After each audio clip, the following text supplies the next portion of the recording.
for a special committee meeting will reconvene. Mr. Manager, is our city attorney anywhere or nowhere to be found? Okay, let's get her over here. She doesn't. Commissioner Carollo, you're recognized.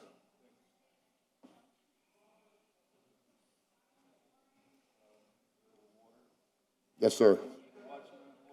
We already called them. We're calling everyone. Well, not Commissioner Russell. Yeah. We'll wait, sir. That's fine. I already told Clerk Hannon to get me Commissioner Watson. How long is he going to be? He should be out shortly. Okay. Is shortly like a specific time? Because normally. I'll go get him right now, sir. Thank you. I have a friend of mine that says, I'm on the way. What does that mean? I'm almost there. What does that mean? Thank you, Abbott. I'm on the, yeah, my staff, I'm on the way. Estoy en camino. Ya salí.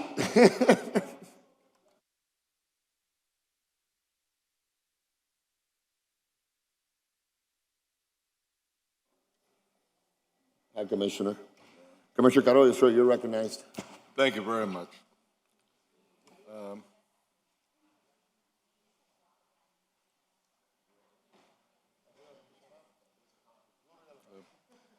See, if I can for a minute, if I could Yes, sir. just take a second on the manager. Yes. We'll wait.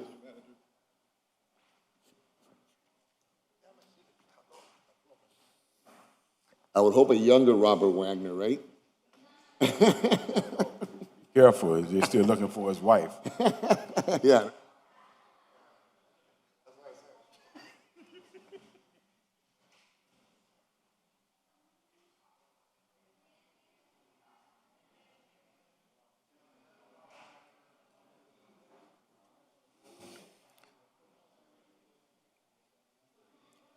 So we have a quorum, and then we no longer have a quorum.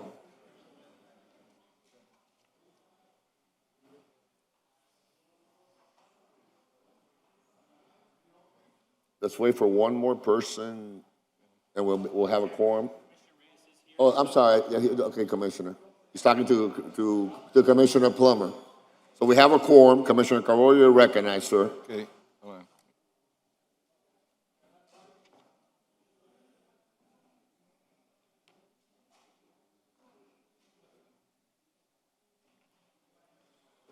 Okay, they've informed me that some presentations that I wanted, they need some time to put it up, but I'll start reading once we have a quorum here. We do, sir. We have Commissioner Reyes is here. Yep. Okay, He's there. well, he just said, But we can wait. I mean, It's I told Watson you as well. we're gonna recognize you because you had a line of questioning and want to continue that line. So we'll wait. I mean, it's fine. okay, I have a, yes, sir. I'm here for the day. Yeah, me too. I mean, it's.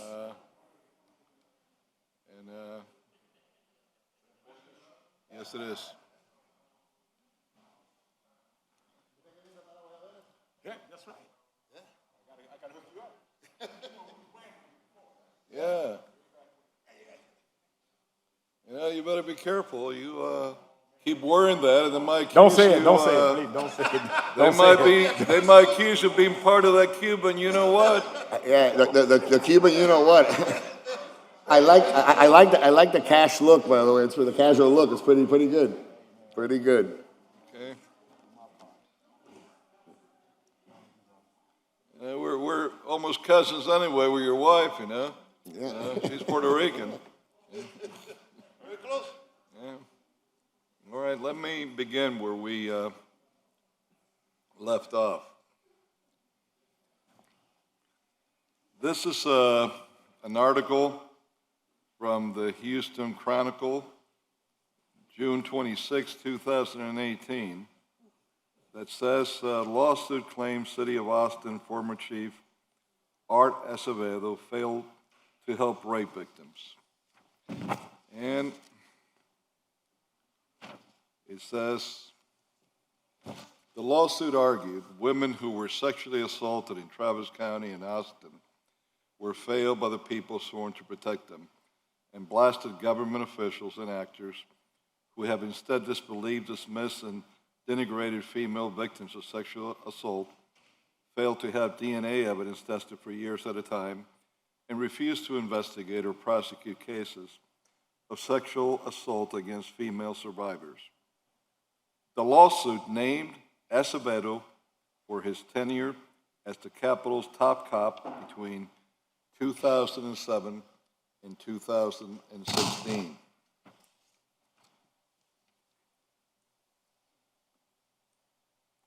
The class action suit was filed on behalf of 3 women, each alleging some sort of malpractice or failure by the city and county in investigating or prosecuting perpetrators of sexual assault. Submitted as evidence in the lawsuit is the fact that more than 1,000 women in Travis County are victims of violent sexual crimes every year, but fewer than 10 cases of sexual assault are prosecuted annually. Similarly, between the summer of 2016 and summer of 2017, only 1 case of sexual assault against a male victim was prosecuted in trial in Travis County, according to the lawsuit.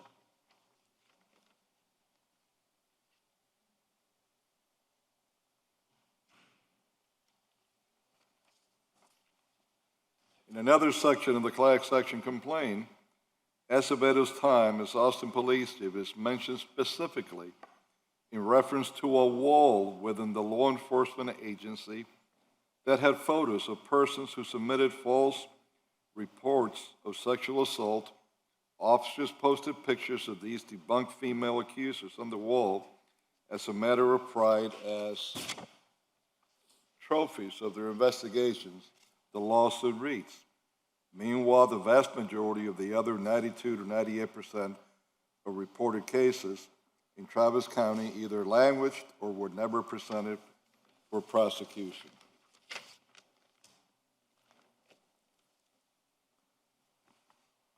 Let me go on. Have they been able to?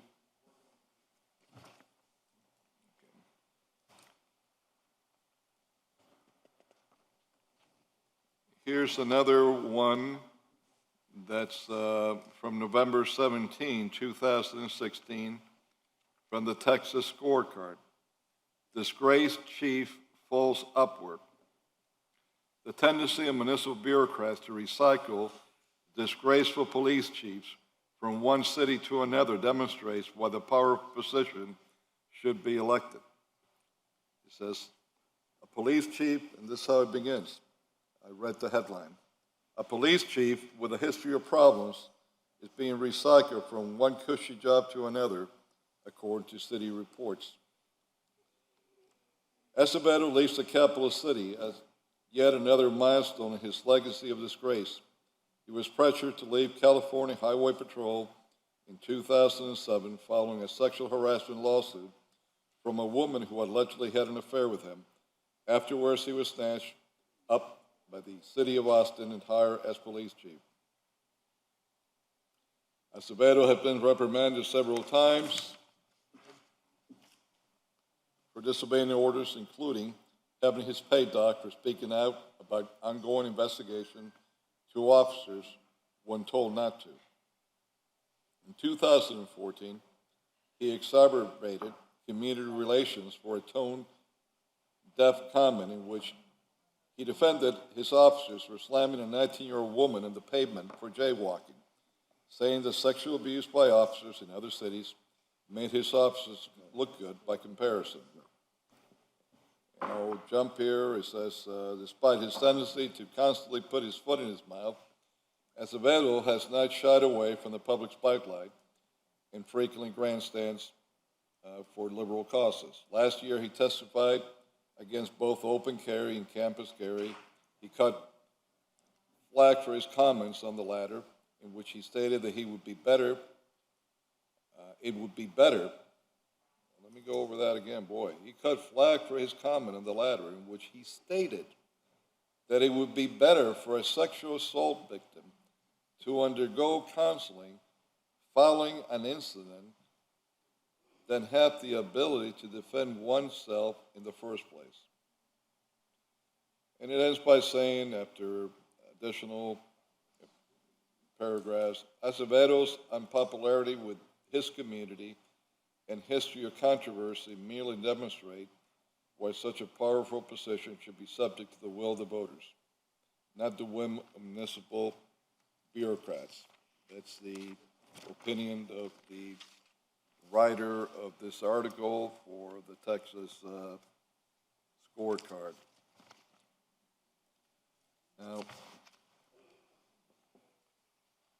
Mr. Manager, were you aware of this lawsuit filed in the city of Austin, Texas, that Chief Acevedo was named in when he was the police chief? No, sir. Okay.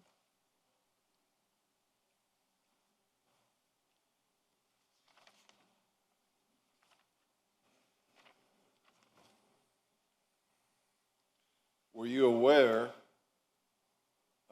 of the statement that he allegedly made, that he stated that it would be, allegedly stated, that it would be better for a sexual assault victim to undergo counseling following an incident than have the ability to defend oneself in the first place? No, sir, it wasn't. Okay.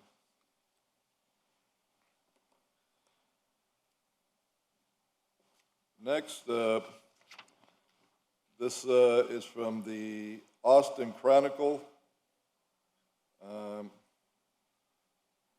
It's, get the correct date on it.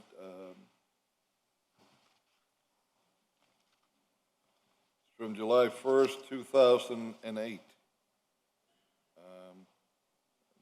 The Austin Chronicle has as a headline, Acevedo stumbles. The firing of Larry Oliver suggested the chief's standards need some work.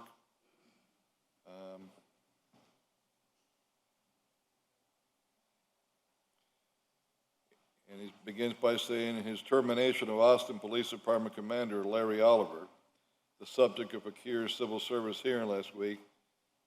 Austin Police Department Chief R. Acevedo appears to have made his first serious disciplinary misstep. And it goes on in the story. Says in one part, it's one of the strangest cases I ever had, he said. This is an individual that Oliver's attorney, Tom Striblin, says the discipline itself is out of line. It's one of the strangest cases I've ever had, he said. Sending a strong message to officers by way of stern discipline is fine, Striblin argues. Acevedo has fired 10 officers and taken the helm last summer, but only if the discipline is even-handed. In Oliver's case, he contends it is not. The bottom line is that here in these articles, it goes into Acevedo with a history of firing command staff that he does not like for minor or made-up reasons. This officer, an Austin police commander in 2008, failed to disclose the conversation he had with another commander regarding a possible discriminatory comment the other commander made. A complaint was filed against the other commander. The comment the other commander made was found not to be discriminatory. Acevedo told the commander, who did not make the comment but did not report it, accept a 30-day suspension to waive any appeal or be terminated. The commander did not accept the suspension and was terminated. The commander appealed the termination through arbitration and was awarded his job back. And in another story from Texas, it says from August 15, 2008, that commander gets job back. And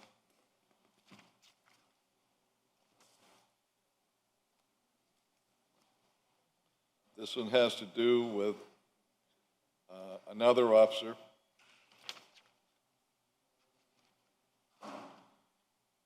Blaine Williams is his name.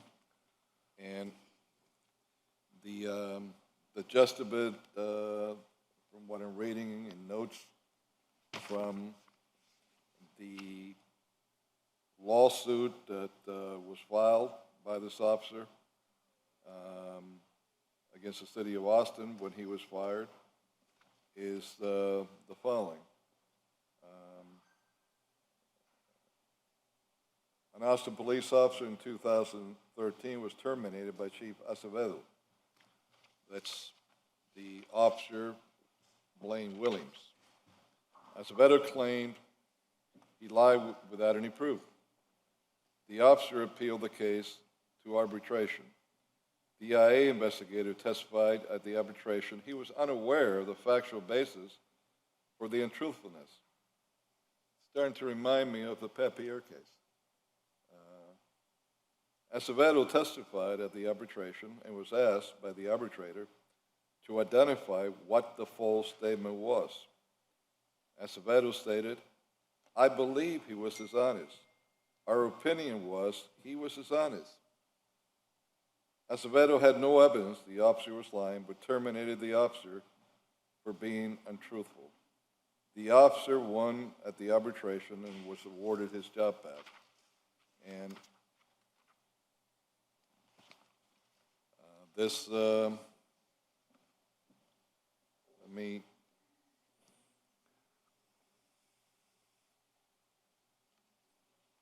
it goes on into in the different statements that were made.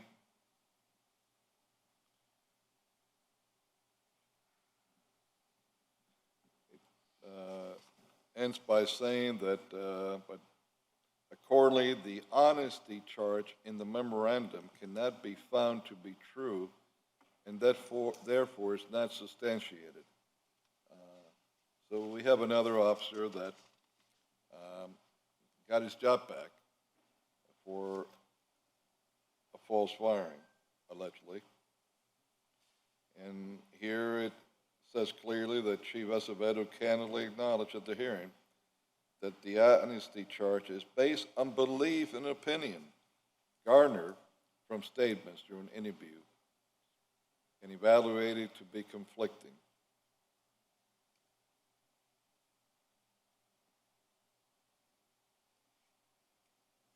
It was his opinion, not proven. The same officer, Blaine Williams, apparently got fired again, I believe, from what was sent to me, and I apologize that it's a lot of information that I had to put together in one day yesterday. And he filed a federal lawsuit in an appeal to the United States Supreme Court. Blaine Williams petitioner, Business City of Austin, responded. And this is in May 7th, 2019. I don't know the outcome of this case, if it's still pending or what, but I find curious some of the stuff that this officer was putting in this lawsuit, because it's reminding me of what I am being told here by many of our people in the police department. Art Acevedo, in 9 years of employment at the Austin Police Department, brought back Jacksonian-like administrative policies and procedures. For those of you that don't understand that, that goes a word that went back to Andrew Jackson when he became president, and he created the spoils system, which eventually led to the creation of city managers in America too, to keep politics hopefully away from running a government. And it says, the civil service reforms created by the Penalty Act were rendered ineffectual, as Acevedo created a spoils system at the Austin Police Department Under Acevedo, the civil service system became a system of appointment, and Acevedo handpicked and appointed various positions within the agencies in violation of Texas civil service law. This is what this gentleman has put in his lawsuit, among other statements in the lawsuit, that he says Art Acevedo has a past history of committing acts of civil rights violation. His opinion, as an employee with the California Highway Patrol, Acevedo violated express provisions of the California Penal Code as law enforcement supervisory official. California Penal Code 630, 37.5 were enacted by the legislature to ensure an individual's right to control the first-hand dissemination of confidential communication to strongly protect an individual's privacy rights. And it says Acevedo, as a CHP, California Highway Patrol supervisor, an employee engaged in illicit meretricious sexual conduct with a subordinate California Highway Patrol officer. And her name we have blocked out. During one of their illicit sexual encounters, Acevedo suggested that the female officer let him photograph her performing oral sex on him. The female officer acquiesced and allowed the explicit photographs to be taken by Acevedo. Acevedo betrayed the female officer's trust and showed the photographs to numerous California Highway Patrol officials, including two ranking, it says here, lieutenants, who told CHP investigators that Acevedo showed them the photographs.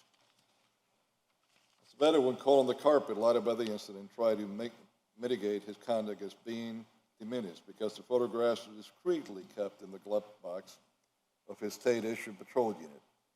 Further, Acevedo later, behind closed doors, in a settlement with the female officer and her lawyer, Craig J. Ackerman, who maintains his law practice in California at 1180 South Beverly Drive, Suite 610, Los Angeles, California, phone number 310-277-0614, admitted to the entire incident. Appellant, as a form of due diligence in the interest of fairness and of justice, called and spoke directly with the lawyer Ackerman, who verified the comments that he made in the Sacramento Bee newspaper article, which he stated, all of California would be appalled by Sergeant Acevedo's action, and indicated that Acevedo acted maliciously and was grossly negligent in offending the laws of California and in violating the policies and procedures of the California Highway Patrol. It says here that the appellant, the person that is writing this, is the Black Serpico, and if nothing else, is known for fighting for the rights of this enfranchised. This is an African-American police officer in Austin, Texas.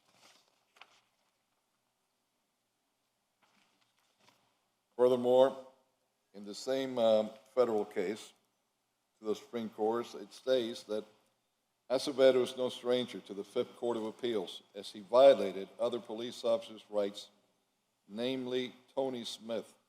Smith versus Hubert Acevedo. This court made the determination that Acevedo, as the chief of police, violated Smith's civil rights. I haven't had the time to see if I could get a hold of this case, but this is in a document filed with the Supreme Court of the United States.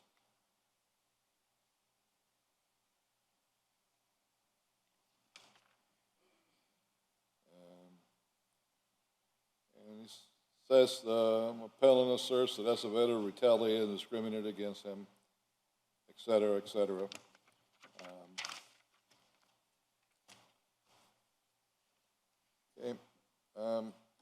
Were you aware of any of these these cases by any of these officers that were mentioned, Mr. Manager? No, sir, I was not. Okay. All right. I hope you're taking either mental or written notes of some of the similarities of what's happened here with firings, suspensions of some of our own officers in our department. Are we set to go? Okay. Got a couple of videos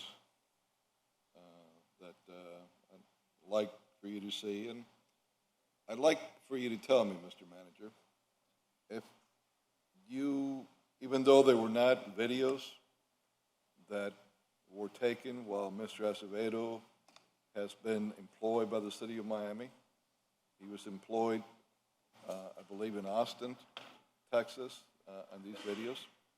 But I'd like for you to watch them closely and tell me if this is something that your chief of police or your chief of paramedics and fire or any director would do, is something that you would condone, and particularly in the light of all that you've been hearing so far on Mr. Acevedo's background. Can you begin with the first one, please? He hasn't walked the beat in a while, but tonight he's gonna rock the beat. But don't worry, the only tickets being given out are drink tickets. Please welcome Police Chief Acevedo dancing the cha-cha-cha with pro partner Jolie Generaloff.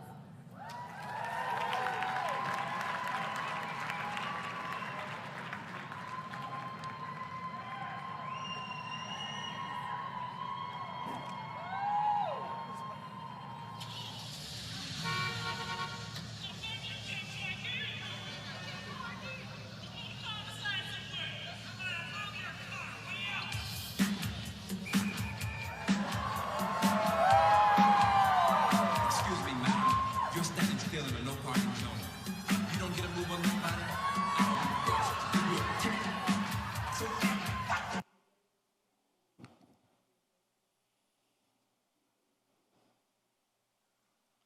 Now, can you go back, please? The video here, okay. The video that we have here is Chief Acevedo. He hasn't walked the beat in a while, but tonight he's gonna rock the beat. But don't worry, the only tickets being given out are drink tickets. Please welcome Police Chief Acevedo dancing the cha-cha.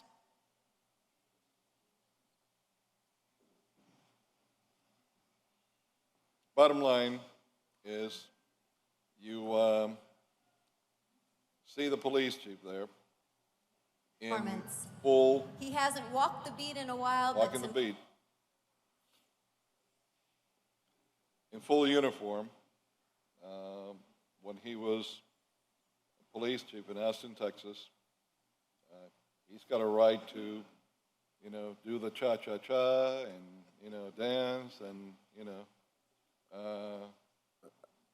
take dancing classes, whatever he likes. Have we solved, I'm sorry, Commissioner, have we solved the technical difficulties we're having? Is that the entire video, or? No, it was. Look, I don't want to put the whole, him doing the cha-cha-cha. That's not the Oh, I intent. thought- oh, okay. I don't really care, I didn't know it was the entire if he video. does the cha-cha-cha or not. The part that I wanted to illustrate Sure. is that he comes in a police uniform as the chief of a department, and he's taking out a piece of paper and hitting the lady, scantily dressed, but even if she was dressed like a nun, in the behind. Is this the image that, and I ask that you will want to see of anyone who is police chief in the city of Miami? Mr. Manager? Well, in that short clip, given the nature of, without having it be in context of anything, normally no. But, I mean, again, was that a fundraiser? I mean, I don't know what the context Supposedly it of. was a fundraiser, but Okay. look, I mean, whether I don't know I don't know whether it's what a context. fundraiser or a frat party, the question is that, is it the image that you would want to see as manager of your police? No, chief, it whatever would, is, it certainly wouldn't be my preference. I certainly hitting a wouldn't do that. female in her Botox, in her behind. Certainly, you know, someone that's had all these problems that I have read already and allegations launched against him even makes it worse. But, you know, in the world that we live in today, I don't think that's acceptable in any American city. And I'm just pointing it out. You know, I don't care about the dancing, that's all fine. You know, he could pretend he's, you know, whoever he wants to be, that's all fine. But, you know, when you have someone going like that publicly to a female, and you're in full uniform as the chief of police, it's not even that he was in civilian clothes. He is in the uniform of that department. Now, that happened there, it didn't happen here, but you know, I'm just trying to show the personality, not just the actions of the man, to see how much you knew or not in your vetting of him, so that we could understand what is happening here today in Miami. Is the other one ready by any chance? I don't see anything.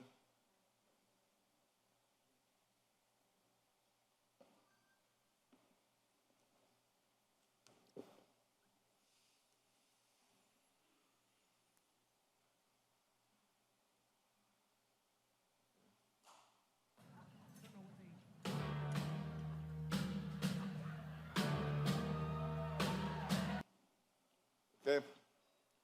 This is Chief Acevedo. I don't know what it's all about. Probably another fundraiser, I don't know, or, you know, something that was going on in Austin. He's dressed. Can you repeat that again while I'm speaking, if you don't mind, and then you can stop it? Stop it there. Stop it there. Okay. My question is, again, he wants to dress up as Elvis. Hey, that's fine. And this didn't happen in Miami. This happened in Austin. So it's not something here. But where I'm going to is, do you find it acceptable for your police chief, not that he was dressed up as Elvis, not that he was trying to pretend that he looked like Elvis, not that he was trying to mimic Elvis singing, but that he would go out publicly with pants like that, in that fashion, where his midsection are in pants so tight like this. Is this something that you believe Midsection. is appropriate for a police chief? And you don't have to answer this if you don't like, Mr. Manager. But I'm just going through parts to show what goes on through this man's head. I've always thought a police chief should be a professional administrator that's not going to be in this kind of shenanigans anywhere, and certainly, behave and dress in appropriate fashions. But others might have different opinions. I know that this is 2021, but that's my take anyway. Okay. me go on.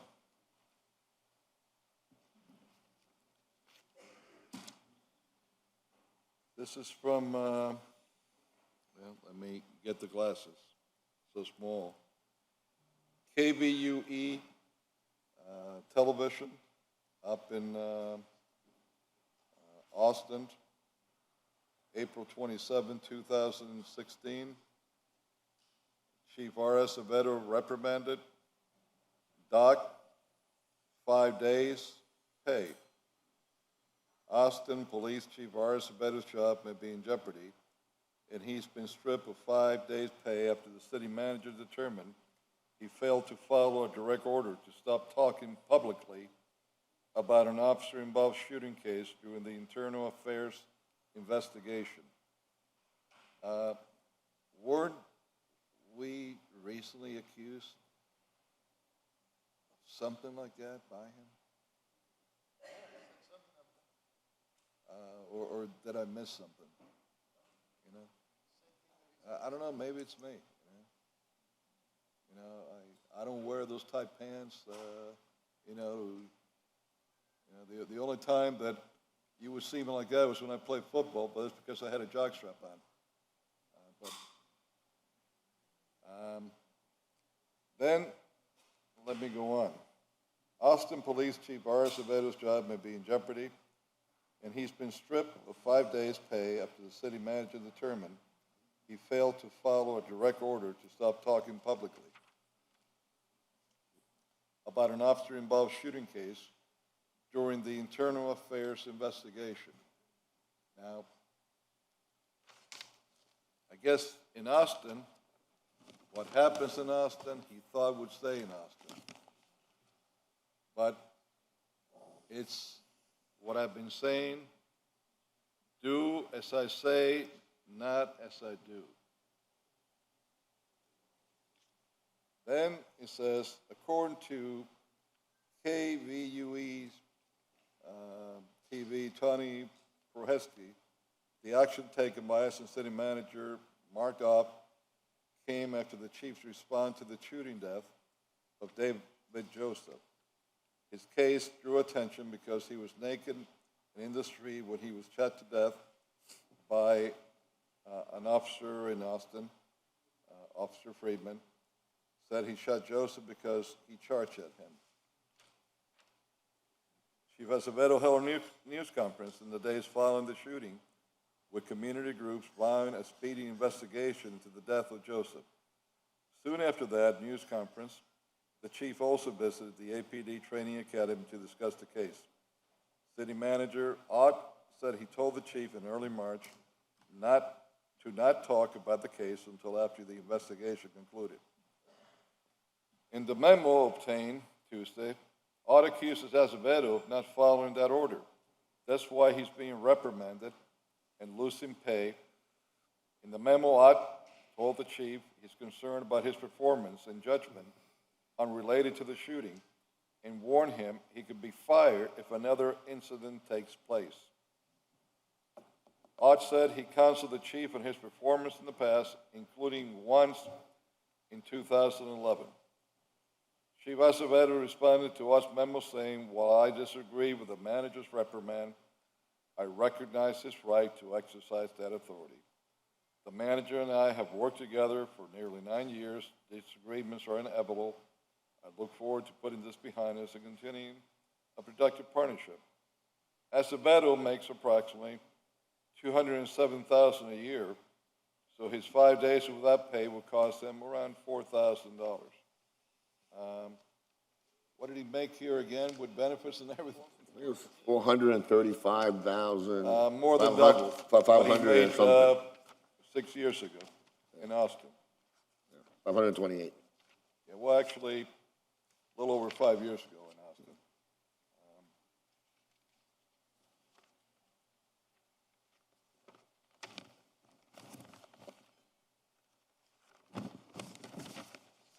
Did you know about any of this, that he had been reprimanded numerous times by the city manager in Austin or council? No, sir.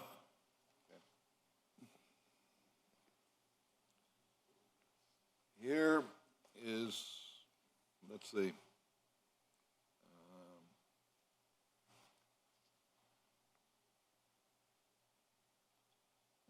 Another one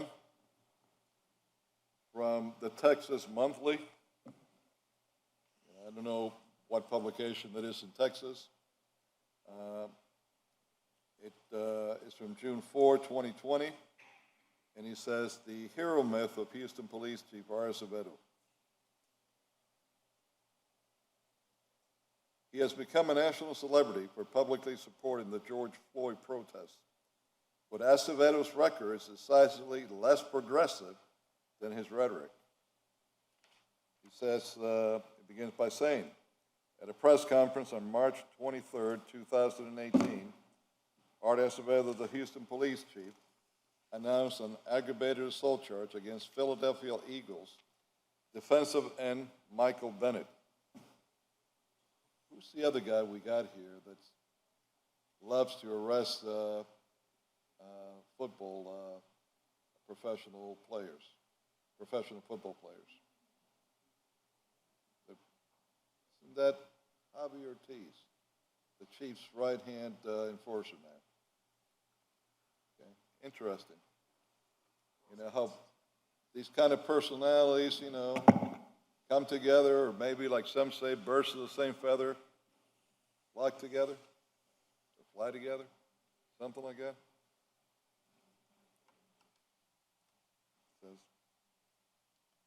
Acevedo alleged that the Eagle star had pushed an elderly paraplegic security guard at Houston's NRG Stadium as he rushed to celebrate on the field with his brother, Martellus, whose New England Patriots had just won the 2017 Super Bowl. At the half-hour press conference, held more than a year after the game, Acevedo explained that Houston Police Department had prioritized serious crimes. The police chief was in his element, bantering with reporters and issuing soundbites worthy quips. He worked himself into a righteous lather over someone putting hands on a little old lady in a motorized wheelchair and called Bennett pathetic and morally bankrupt. But as Acevedo admitted, there was no video of the alleged assault. Given the number of people trying to access the field after the Patriots' Super Bowl victory, it was unclear how the elderly security guard and the police officer who had allegedly witnessed the incident could clearly identify Bennett, who strenuously denied the charge. 1 year after the press conference in April 2019, the Harris County District Attorney's Office dropped the case after determining that a crime could not be proven beyond a reasonable doubt. Acevedo said he stood by the assessment that an assault had occurred, but agreed that there wasn't enough evidence to proceed with the case.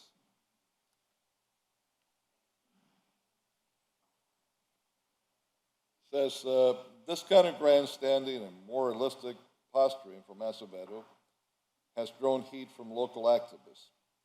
Since taking over as police chief in 2016, Acevedo, who did not immediately respond to requests for an interview, has excelled in self-promotion.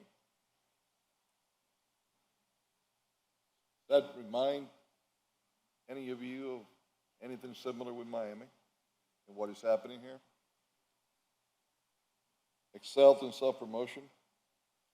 Then he says, this week he is trying to sell himself to the nation as a pro-reform police chief. He's changed his Twitter profile picture to an image of George Floyd, the longtime Houston resident who was choked to death by police in Minneapolis, sparking nationwide protests. Acevedo has appeared on the Today Show and penned an op-ed for the Washington Post calling for more police accountability. A video of him standing with protesters speaking of anger over Floyd's killing has gone viral.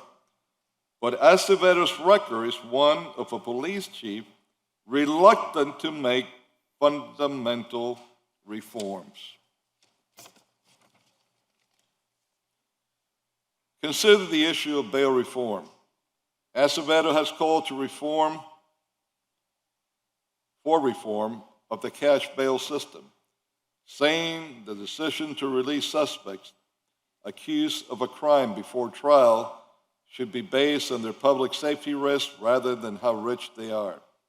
Yet he, along with many in the criminal justice establishment, opposed Harris County historic 2019 settlement of a lawsuit about how it sets bail, which eliminated cash bail for most misdemeanor defendants. He regularly takes to Twitter to slam judges for granting bail to defendants he thinks belong in jail.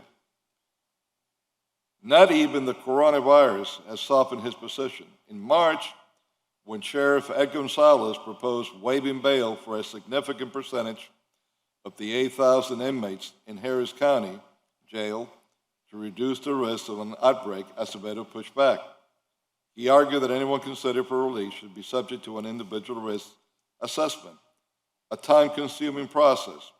Between Acevedo's intransigence and a series of court orders blocking the sheriff's plan, only about 300 inmates have been let out, and by mid-May, more than 1,000 inmates and jail staff have contracted the virus.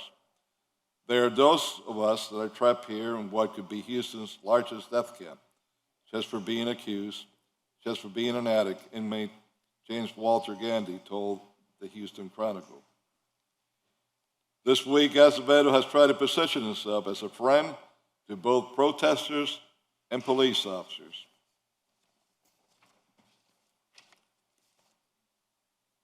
And I go to the part where it says, Acevedo's condemnation of the killing of George Floyd is also complicated by the fact that his own officers have shot and killed 6 Houstonians over the past 6 weeks, at least one of whom was unarmed. Despite his recent public calls for accountability, Acevedo has refused to release police video of any of the 6 shootings, citing concerns about privacy and about the video's potential to taint potential prosecution of the police officers. 5 of the 6 Houstonians shot were people of color. Acevedo denies that race has anything to do with it. He told the Houston Chronicle that he sends me that people look at race, adding, what we need to look at is that behavior, a reference to claims that several of the victims were threatening officers. Cell phone video appears to show one of the 6 slain men, Nicholas Chavez, was kneeling when he was shot. No officers have been disciplined for any of the shootings.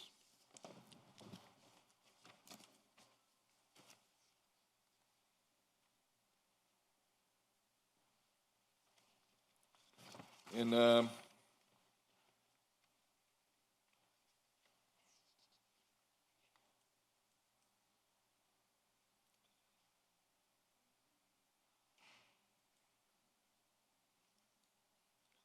then what was happening in Houston before Chief Acevedo came here, and what was he dealing with? Acevedo's department has also conducted controversial no-knock raids, leading to one prominent scandal. In January 2019, undercover narcotics officers executed a no-knock warrant on the Southeast Houston home of Regina Nicholas and Dennis Tuttle.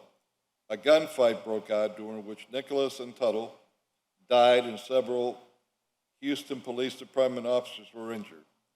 The narcotics officers believed the couple was dealing heroin, but found only small amounts of cocaine and marijuana. The entire raid, it turned out, was based on an unlawful warrant written up by Houston Police Department officers Gerald Goins and Stephen Bryan. Goins and Bryan retired after the incident. Goins was charged with murder, and Bryan was charged with tampering with a government document. The Harris County District Attorney anticipated it will dismiss more than 150 drug cases handled by Goins. And the review is ongoing. a Houston Chronicle investigation revealed that Goins spent much of his undercover time busting low-level street dealers. In 2004, he arrested George Floyd for allegedly selling him less than a gram of cocaine. Floyd pleaded guilty and was sentenced to 10 months in state jail. In March 2019, the district attorney's office sent Floyd a letter notifying him that Goins was under criminal investigation. Acevedo's handling of the case has followed a predictable arc, from defending his officers to the hilt in January 19 to issuing an apology for Goins and Bryant's action in November, to positioning himself as the hero of the whole affair by claiming credit for discovering malfeasance. It would have been a tragedy for Regana and the Tuttles if we had not uncovered Goins' alleged misconduct, Acevedo told Texas Monthly in February. That would be an even greater tragedy and injustice.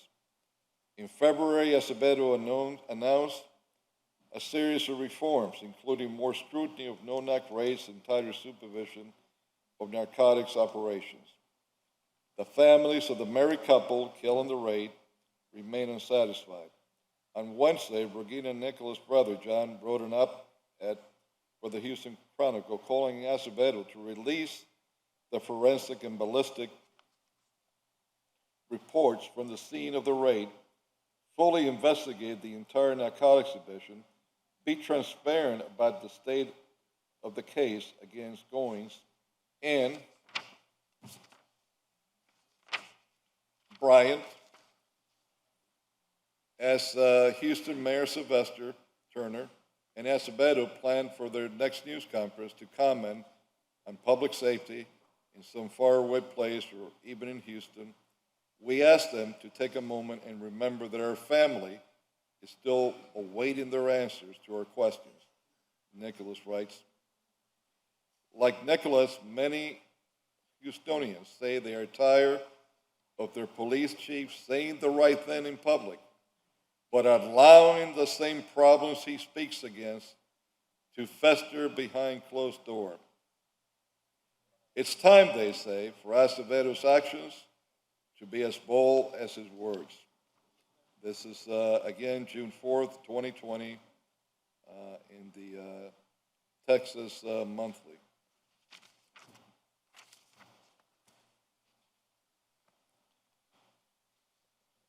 This is Reform Austin.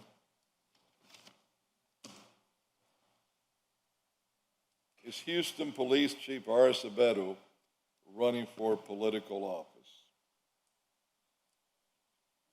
In stark contrast to the practice of most unelected law enforcement officials, Houston Police Chief R. Acevedo has been making far more political statements than normal lately, leading to speculation that he might be taking a shot at the governor's office in 2022 election. Multiple attempts to contact the chief through the Houston Police Department media office were in return, but it's not hard to see a political trajectory for Acevedo.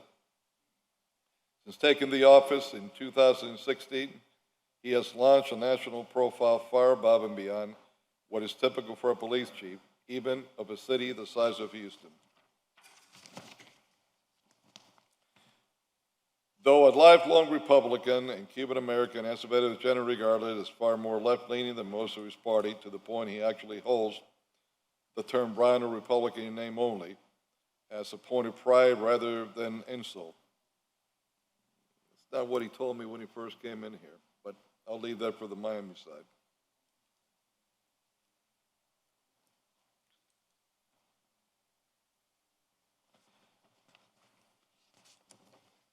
It talks about Acevedo running for governor, and is he looking to run in a Democrat primary that would be very difficult for him? It says if Acevedo runs as a Democrat, he might be up against some very stiff competition. Beto O'Rourke and both Castro brothers are seen as potential nominees. Sure hope one of them doesn't have the first name Fidel, because, we know what happened to the one here named Fidel. It then talks about that if he don't run as a Democrat because he might not be able to beat the top named Democrats, would he try as a Republican? The fact being with this article is that if a police chief is a professional administrator, there wouldn't be anyone in the media speculating whether he's going to be running for public office or not. And I have no idea if at the time he was speculating running for governor or not. I mean, that's a long fetch, but, big egos make mistakes at times. But obviously that didn't happen. But here it is. It's extremely rare that you are going to see local publications talk about their police chief running for office, especially governor of the second largest state in the union. But it doesn't stop there. This is the Texas Monthly. March 17, 2021. Okay.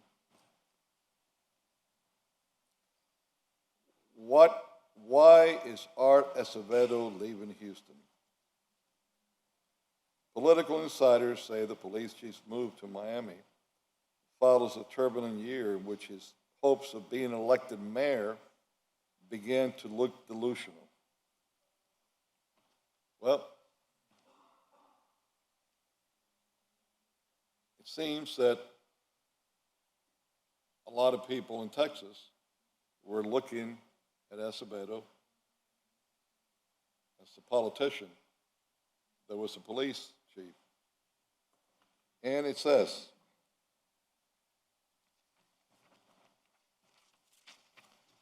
many in Houston were left scratching their heads Monday when Police Chief Art Acevedo announced he was leaving his post to run the Miami Police Department.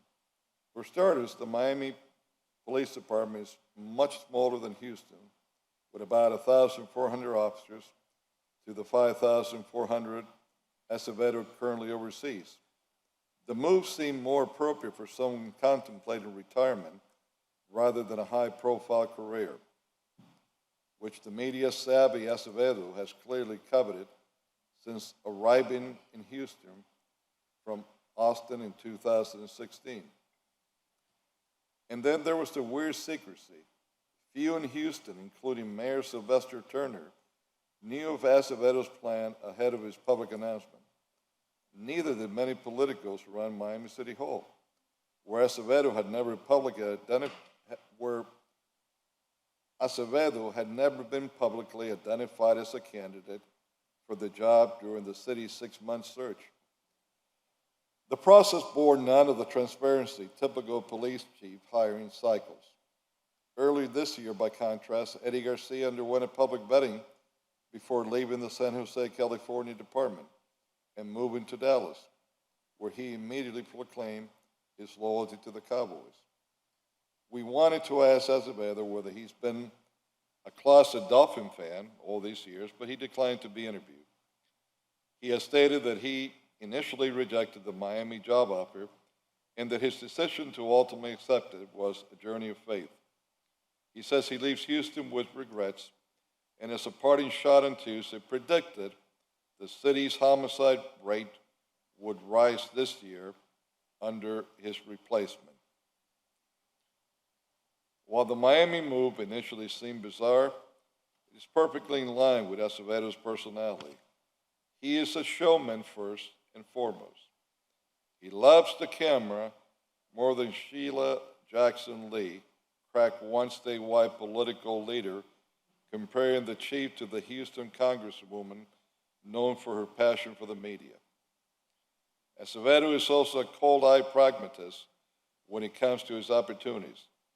Those, it seems, have run their course here. Houston insiders knew that the 56-year-old Acevedo had been considering a mayoral run once Sylvester Turner reached his term limits in 2024. But as Acevedo started prospecting,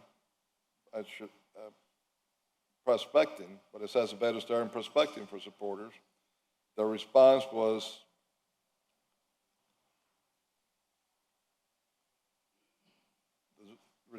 wasn't good, despite public grandstanding after George Floyd's death, posing for photo op with local protesters, changing his Twitter profile image to one of Floyd, granted countless TV interviews. His support in the black community was thin, owing at least partly to ongoing animosity towards the Houston Police Department's record on police and minority communities. Houston politicals also told me that the Mexican-American community was lukewarm at best on the Cuban-American police chief. Now, these are some of the same things that have gone on here. The going out, grandstanding, and I'm quoting here, the public grandstanding, posting for photo ops with some of the local protesters during the Patria Vida marches, changing his Twitter profile, not to George Floyd or Black Lives Matter now, but now it was the Cuban flag and Patria Vida. Granting countless TV interviews, like it says here. The script's the same, only the town changed, and the seal in the uniform. But it's the same as Acevedo. Even stranger, Acevedo's support among non-Hispanic white Houstonians risked fracture. The police chief had made a unanimous agreement when John Whitmire, dean of the Texas Senate, not to run against him should the Houston lawmakers seek the mayor's office, as has been speculated. And he quotes the Texas Senate lawmaker as saying, "Art and I are the best of friends, and he and I agreed months ago that we both wouldn't be in the race." Well, it seems to be a confirmation by the dean of the Texas Senate that Mr. Acevedo was considering running, but only if Whitmore did not run.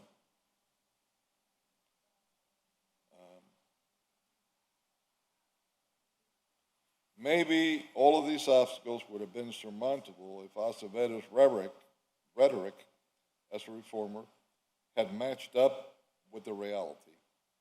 Throughout his tenure as police chief, Acevedo has touted his ability to instill best practice in the department he oversees.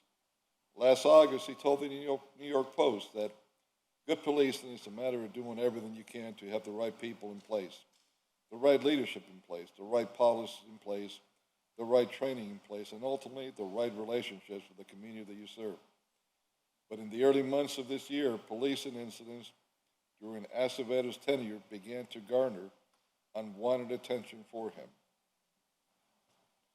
In particularly, the murder trial of former Houston Police Department narcotics officer Gerald Goins, accused of killing two innocent Houstonians in their homes during a botched 2019 drug trade. It's upcoming following several high-publicity proofs into the incident. Goins' former partner of the force, Stephen Bryant, is facing federal and state charges of government record tampering. 4 more officers have been indicted on related charges.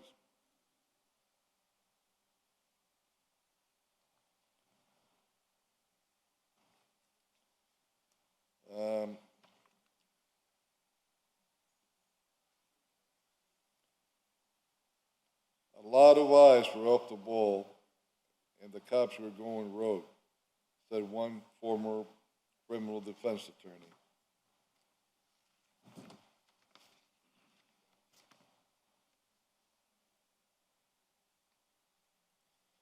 Then it says, in a city that has shown itself already to elect more progressive criminal justice reformers, Acevedo opposition to the 2019 bid for bail reform in Harris County, and specifically for reducing bail for low-level offenders, did not produce good optics either. Neil Manning, managing partner of Sussman Godfrey LLP, who represents plaintiffs without charge in ongoing Harris County bail litigation, noted that only for the for-profit bail bondsmen spread more falsehood and scare story about bail reforms than Chief Acevedo. Only the for-profit bail bondsmen spread more falsehoods and scare stories about bail reform than Chief Acevedo. In similar fashion, Acevedo opposed the exoneration of Dwayne Brown, a black man who spent 12 years in prison for the 2003 murder of a Houston police officer, until the Texas Court of Criminal Appeals overturned his conviction in 2014. As Harris County District Attorney Kim Ogg thought in 2019 to take the case back to court for a new judgment that Brown was actually innocent. Acevedo wrote a Houston Chronicle opinion piece opposing the move and saying Brown remained a murder suspect in the shootings. Brown, represented by Mann, eventually won a claim in the Texas Supreme Court, along with the $2 million in compensation from the state of Texas.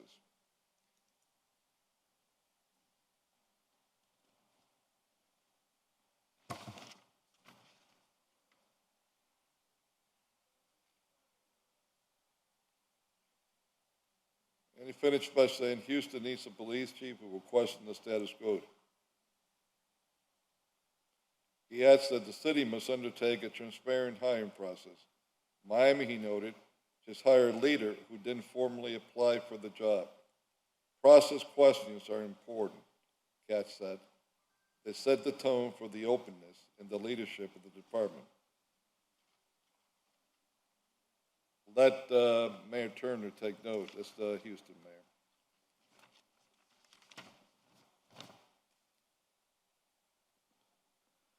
And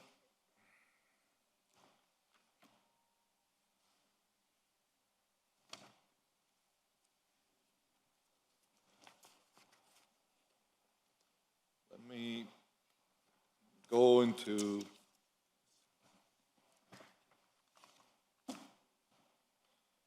this one, Mr.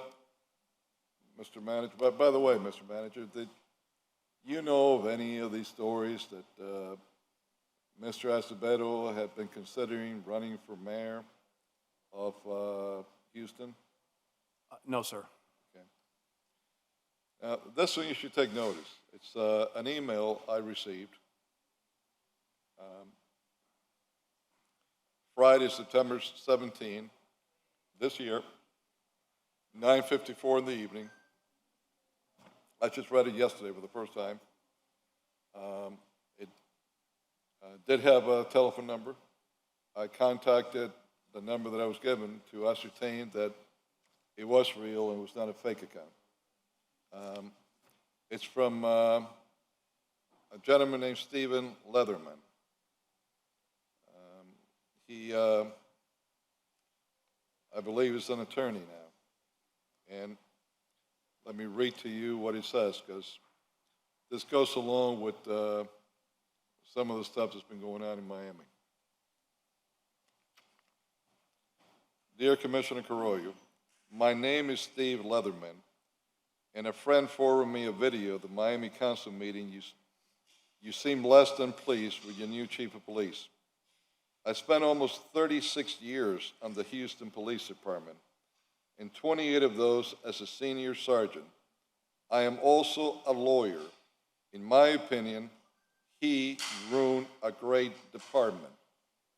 He was verbally abusive to everybody, and he would openly brag how many police officers he fired, whereas I, being a former sergeant in the Marines, as well as a seasoned police sergeant, I would brag how many officers we turn around and saved.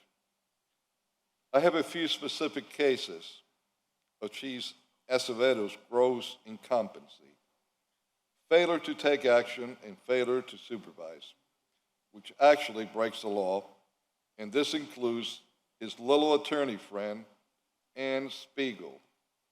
Was that the lady he was trying to bring over? Do you know her name, Mr. Manager? I don't recall her name. That may be it. I don't recall. But the one he was bringing over was an attorney, right? Yes, sir. Okay, in Houston. Okay, well. It says, including his little attorney, Fran Ann Spiegel, that he wants to bring to Miami with him. I guess she is. She has actual knowledge of officers violating the Brady Act in Texas. It is statutorily called the Michael Moore Act, where officers or prosecutors hide information from the defense attorneys that they are legally entitled to have. They covered up all the incompetency in the chain of command and the actual violator and only punished the honest sergeant, who was the person who blew the whistle on statutory law violation. How fair is that? In another case, there was a civilian radio shop employee that was clear after a thorough internal affairs investigation, and he allowed a female detective to reopen the clear case. She lied in her affidavit for a search warrant, and there are actual audio tapes when witnesses would tell her one thing and she actually fabricates in the report. They said something else to support her position of the case. Chief Acevedo wouldn't listen to his attorney or re-examine or reopen the case to examine the proof and evidence. Instead, he just fired him, and Acevedo openly called him a pedophile. Yet now, just this past month, the district attorney of Harris County dropped all charges against the man. But like one of your colleagues said at the meeting, this man's life and career is now ruined merely by Chief Acevedo's laziness to enforce due process and refusal to take action and his outright mean spirit. I've had a senior internal affairs investigator tell me that Chief's attorney, Ann Spiegel, that Acevedo brought with him from Austin PD, and he now wants to bring to Miami PD, actually told investigators how she wanted the outcome of the investigation to be before they even started the damn investigation. You listen to that, Mr. Manager? I mean, I don't know who this man is, but he's real, and I got his number. This is the kind of stuff that we're hearing that has been happening with internal affairs investigation. This man is illegally interfering and exerting himself. And if you don't write what he wants, he gets rid of you, transfers you out.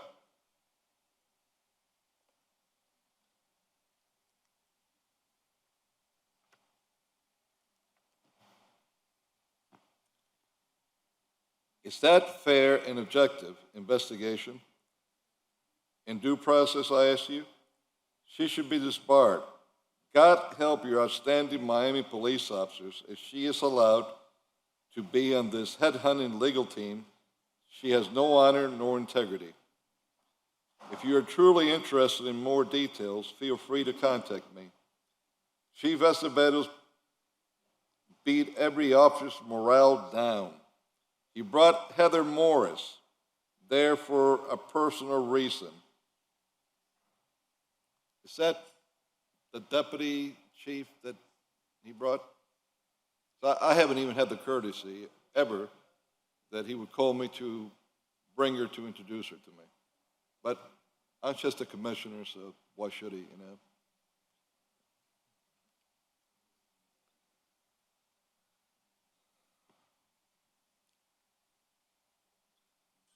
Chief Acevedo beat every officer's morale down. He brought Heather Morris there for personal reasons, and she is willing to do the head chopping Acevedo wants to be done.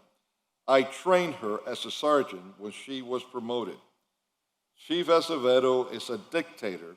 He will run off your good senior officers who don't want to eat his crap. I was not under any investigation when I left, and I left not to be around him. I had the #1 tactical unit in patrol. We were requested by name by the FBI Bank Robbery Task Force, DEA, Homeland Security, due to our training and self-discipline. It took us 10 years to build that team and train them to be the best. When he got there, it only took his little henchmen to disband the majority of the unit in less than 6 months. He will ruin your department, and your officers will fear going to work and fear doing their job. He is a disgrace as a chief of police, and leadership is not in his character or vocabulary. Sincerely, Sergeant Stephen K. Leatherman, retired. And this is almost like hearing our own officers and what they have told me that's been going on. I will get you his telephone number if you so care. Do you want to call him?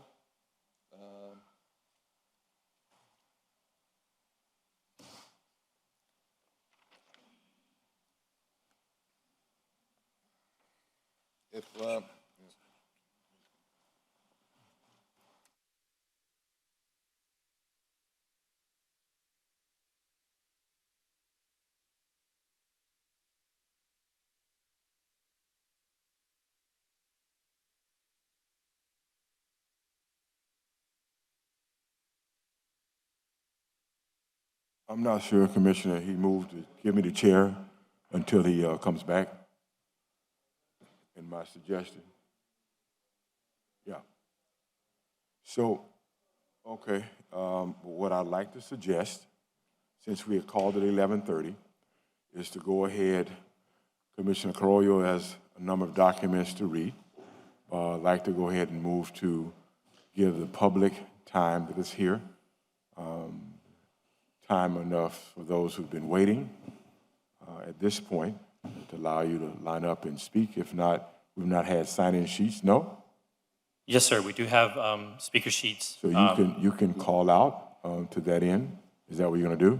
We were just going to have them line up at each podium Okay. so that it'll move a little faster. All right, so we'll move them, and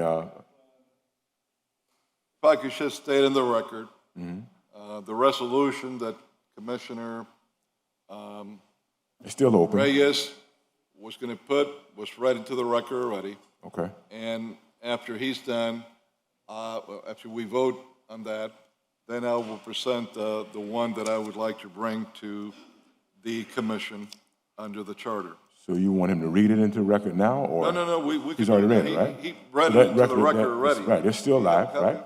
So we'll do our public comments for the members of the public who are here and have been waiting, and then we'll get back to the day's comments. His was read into the record, so. Okay, all right. And what I will be bringing before this body is very simply Section 14, which was read into the record already, where the commission will constitute itself or assign attorneys or former prosecutors as an investigative body and with subpoena powers. So All right, those are the two areas that people can comment if they would like so. so you, that being heard by the, yeah. So the two resolutions have been placed into the record. Now what we're gonna do is go ahead and open for public comments. And those who intend to make public comments can begin to line up on both sides of the podium. And then I'll shift the chairmanship back to the chair. Thank you, sir. Great job, by the way. You got the public comment quickly there. I like that. I was listening to everything that was being said, so I just want to make sure that we're okay, Mr. Hannon. We have Commissioner Reyes' resolution that has not been moved yet. Is that correct? It's been read into the record, but it's not been moved. And we need to move that. We need to dispense of both items as two separate items, correct? What Commissioner Reyes is proposing with and then we deal with Commissioner Carollo's, or do you want to combine them? And we make a motion for a combined, before we open public comment, because what we don't want is have to open and close public comment, right? So do we want to do Commissioner Reyes' item first, move it, second it, and open public comment for that item? Okay. Or do you want to move them both, or combine them and move them, second them, and then open public comment? Mr. Chair?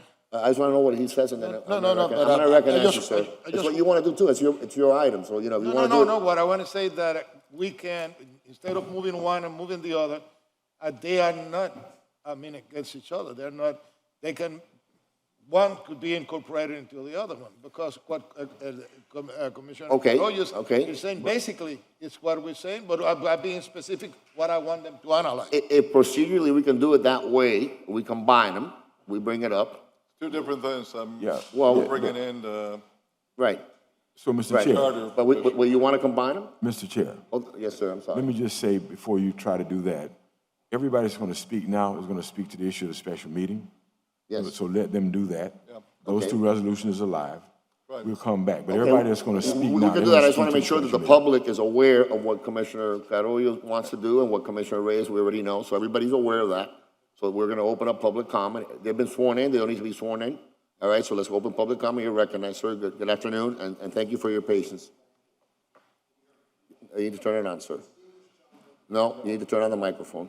2 minutes, make sure they're done. Yeah, I'm sorry, yes. Yeah, we already have the clock set for 2 minutes. Are we good? Yes, I'm sorry. All This right. is, Distinguished I'm the gentlemen- acting chair, not the real chair, so I don't have a button. You're recognized. All right. Distinguished gentlemen of the Board of Commission, thank you for this opportunity. Good afternoon. My name is Robert Harris. My address, for the record, is 800 Brickell Avenue, Miami, Florida, 33131. I rise on behalf of and in support of Ronald and Nerly Papier, who were wrongfully and unceremoniously terminated by Chief Acevedo in June 2021. The Papiers have challenged the chief's decision to remove them and is currently pending review by our city manager. We await the manager's decision in that regard, and we're very confident that he will do the right thing and make the right call on this matter soon. But if we are being honest with each other, we all know that ever since his appointment to the chief position, Mr. Acevedo's judgment and decision-making have been suspect, rash, and calls into question his ability to effectively run the police department. Apparently, Mr. Carollo, based on the evidence that you have provided for us today, his poor judgment predates his tenure with the City of Miami Police Department. Many of you here already know my clients, Nerly and Ronald, personally and professionally. You have seen their work product, you have seen their professionalism. In fact, several months ago, when the city called upon him, Ronald Papier was chosen and served as the acting chief of police for the city of Miami. Together, the Papiers embody nearly 50 years of dedicated service, honor, and dedication to this community, our community, without fail. They didn't bounce around from city to city, peddling their law enforcement credentials to the highest bidder. They remained loyal to our community. They did this to protect and serve us, to make Miami a better and safer place to be, and they certainly did not call one of our most cherished communities here, the Cuban community, disparaging and disrespectful names. All due respect to Mr. Acevedo, he has no understanding of our mores, cultures, and traditions here in Miami, and he certainly does not understand the fabric of the collective peoples that constitute our Miami quilt. Last week, I circulated documents to each and every one of you regarding the claims that the Papiers have against the city because of Mr. Acevedo's irrational behavior regarding their respective employment. When you have time, read the internal affairs file upon which Mr. Acevedo relied to justify the Papier termination. Frankly, it is ridiculous and beneath the integrity of the city of Miami to seriously consider that report to justify the Papier's termination. It is clear to us. Sir, I'm showing some flexibility because I think it's an important I will- issue and you've been waiting a long time. If you could wrap it up. I'm gonna you wrap it exceeded up. your 2 minutes. Thank you, Okay. sir. Get to the valuable points that you want to make. Okay, let me wrap it up. It's clear to us that Acevedo has weaponized the Internal Affairs Department for his own personal benefit and has some personal vendetta against the Papiers. If you have not done so, please read our document. Based on what was presented here today, this is a long pattern by Mr. Acevedo to document false allegations against not only this body, and you guys are effectively his boss, but against his subordinates. You guys should not allow this to stand. This is what is past as prologue. He will continue to do this with good and outstanding people who serve the city of Miami community. With that, I'd like to say thank you for this time and opportunity to be heard. Our pleasure. Thank you, sir. Thank you. Thank you. No, you're recognized, ma'am. Good morning. Good afternoon. Good afternoon, Sorry, Commissioners. you've been here since the morning. Good afternoon. Dana Carr, I'm the Secretary of the MCPBA. My address for the record is 480 Northwest 11th Street. I am also a 27-year veteran of the Miami Police Department. The MCPBA is here to give several perspectives on why we support Chief Acevedo. Although the MCPBA does not agree with every decision Chief Acevedo has made, the MCPBA wholeheartedly agrees with the essence of Chief Acevedo's vision, which is to instill a culture of accountability in our police department and build relationships with the community. Our department has a history of allowing corrupt behavior, as evidenced by the Department of Justice instituting consent decrees and oversight several times throughout the years. Internal Affairs has been a major factor in allowing corrupt officers to slip through the cracks by allowing cases to go beyond 180 days, which prevents officers from receiving discipline for incidents such as excessive uses of force.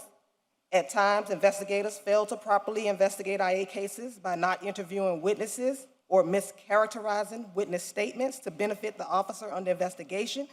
Additionally, these practices were allowed by senior leadership. And if anyone pushed back against these practices, there was hell to pay. Some of the tactics that these senior leaderships used to silence good officers was to alienate them, give them excessive discipline for minor infractions, give them bad work assignments, go after their reputation, and create scenarios to put them under false internal affairs investigations, and more. Our department needs reform. Chief Acevedo was brought here to institute reform, and he deserves the opportunity to do so. Reform isn't pretty to police officers because it goes against the blue wall of silence, and some of the friends of the family will have to be held accountable, which may include up into termination. But reform is necessary. The few bad apples can wreak havoc on a community and destroy public trust. If we are truly supposed to be about law and order, then we will need to start with our own house. Good officers should not have to worry about reform. If you're following the policy and procedures, then you have nothing to worry about. And if you make a mistake in good faith, then you're covered. A constitutional advisor is one of the most important tools a police department can have, since police officers encounter constitutional issues daily, such as police shootings, dog bites, stop and frisk scenarios, traffic stops, interviews and interrogations, landlord-tenant disputes, warrants, seizing property. The list is endless. The advisor will ensure the department respects the rights of citizens and officers. This will lead to a reduction in the amount of money paid for lawsuits. The constitutional advisor can literally pay for their position by preventing one unconstitutional act by a police officer. The principles of 21st century policing Ma'am, wrap it up also, as I told, please. must be institutionalized and prevail in this department. Building relationships and public trust with the community are the byproducts of accountability and constitutional policing. The MCPBA supports Chief Acevedo in his vision. I just want to make one last comment regarding some officers I heard reference here who had one of the worst IA records in the, possibly in the state of Florida, who knows where. But senior leadership allowed that scenario to happen. So just keep that in mind. But, Thank you. Thank you, ma'am. No, there's no applause here. Commissioner Caroli, do you want to say something, or do I just Well, continue? that's okay. We'll come back to you, don't worry. You're recognized, sir. Yeah, my name Good is. afternoon. Good afternoon. My name is Tomas Kennedy. I want to say I sat here for 2 hours because I think it's important to be here and to speak. Our city is going through some serious challenges. Housing is completely unaffordable. Inequality is rising. The infrastructure is mediocre at best. And I want to thank Chief Acevedo for detailing how you have used and abused your public office, racketeering, bribery, extortion, corruption for decades. So I thank the chief. You have turned this commission into an embarrassment, meeting after meeting, airing your petty grievances. It's just embarrassing what has come of our city under your leadership. And I hope the full weight and fury of the Department of Justice comes onto you, and you're prosecuted to the full extent of the law. You are not public servants. You are an embarrassment to public office, and you should be ashamed of yourself. Thank you. That is a professional agitator, I think. Sir, your own website says that. You're recognized, sir. Hi, my name's Ramon Now Carr. that he said all the nice things about us, did he have any more time for anything nasty? He actually left about 30 seconds on the clock, huh? Whatever. You're recognized, sir. I think I've seen his picture in Tallahassee. Yeah, I want it. I've seen it too. Can't come. You're recognized, sir. Hi, my name's Ramon Carr. I'm also a 29-year employee of the City of Miami Police Department. I'm the vice president of the Good MCPBA. afternoon. 480 Northwest 11th Street is the address I'll put on record. When I look at the board, I see a bunch of imperfect men. What I see is, regardless of your imperfection, you've done great things. When given the chance, you were given the opportunity to become great at your positions. You became subject matter experts. Chief Acevedo is just like you. He's been given the opportunity. He's an immigrant just like some of you. He came here to do the best job he could, and he became an expert in his field. One thing that he's not afraid. He's a bold guy, just like all of you. All of you are bold men, and he became a bold man, and he's not afraid of making decisions that are tough. That's not going to be popular for most people. Each of you have experienced controversy. Sometimes the controversy has been between all of you. Sometimes it's been between the employees and you all. But with that, all of you have done that to make this city great. We love this city. I love this city. I was born here, but I was raised in Texas, and I came back because I love Miami. Chief Acevedo was brought here for a reason.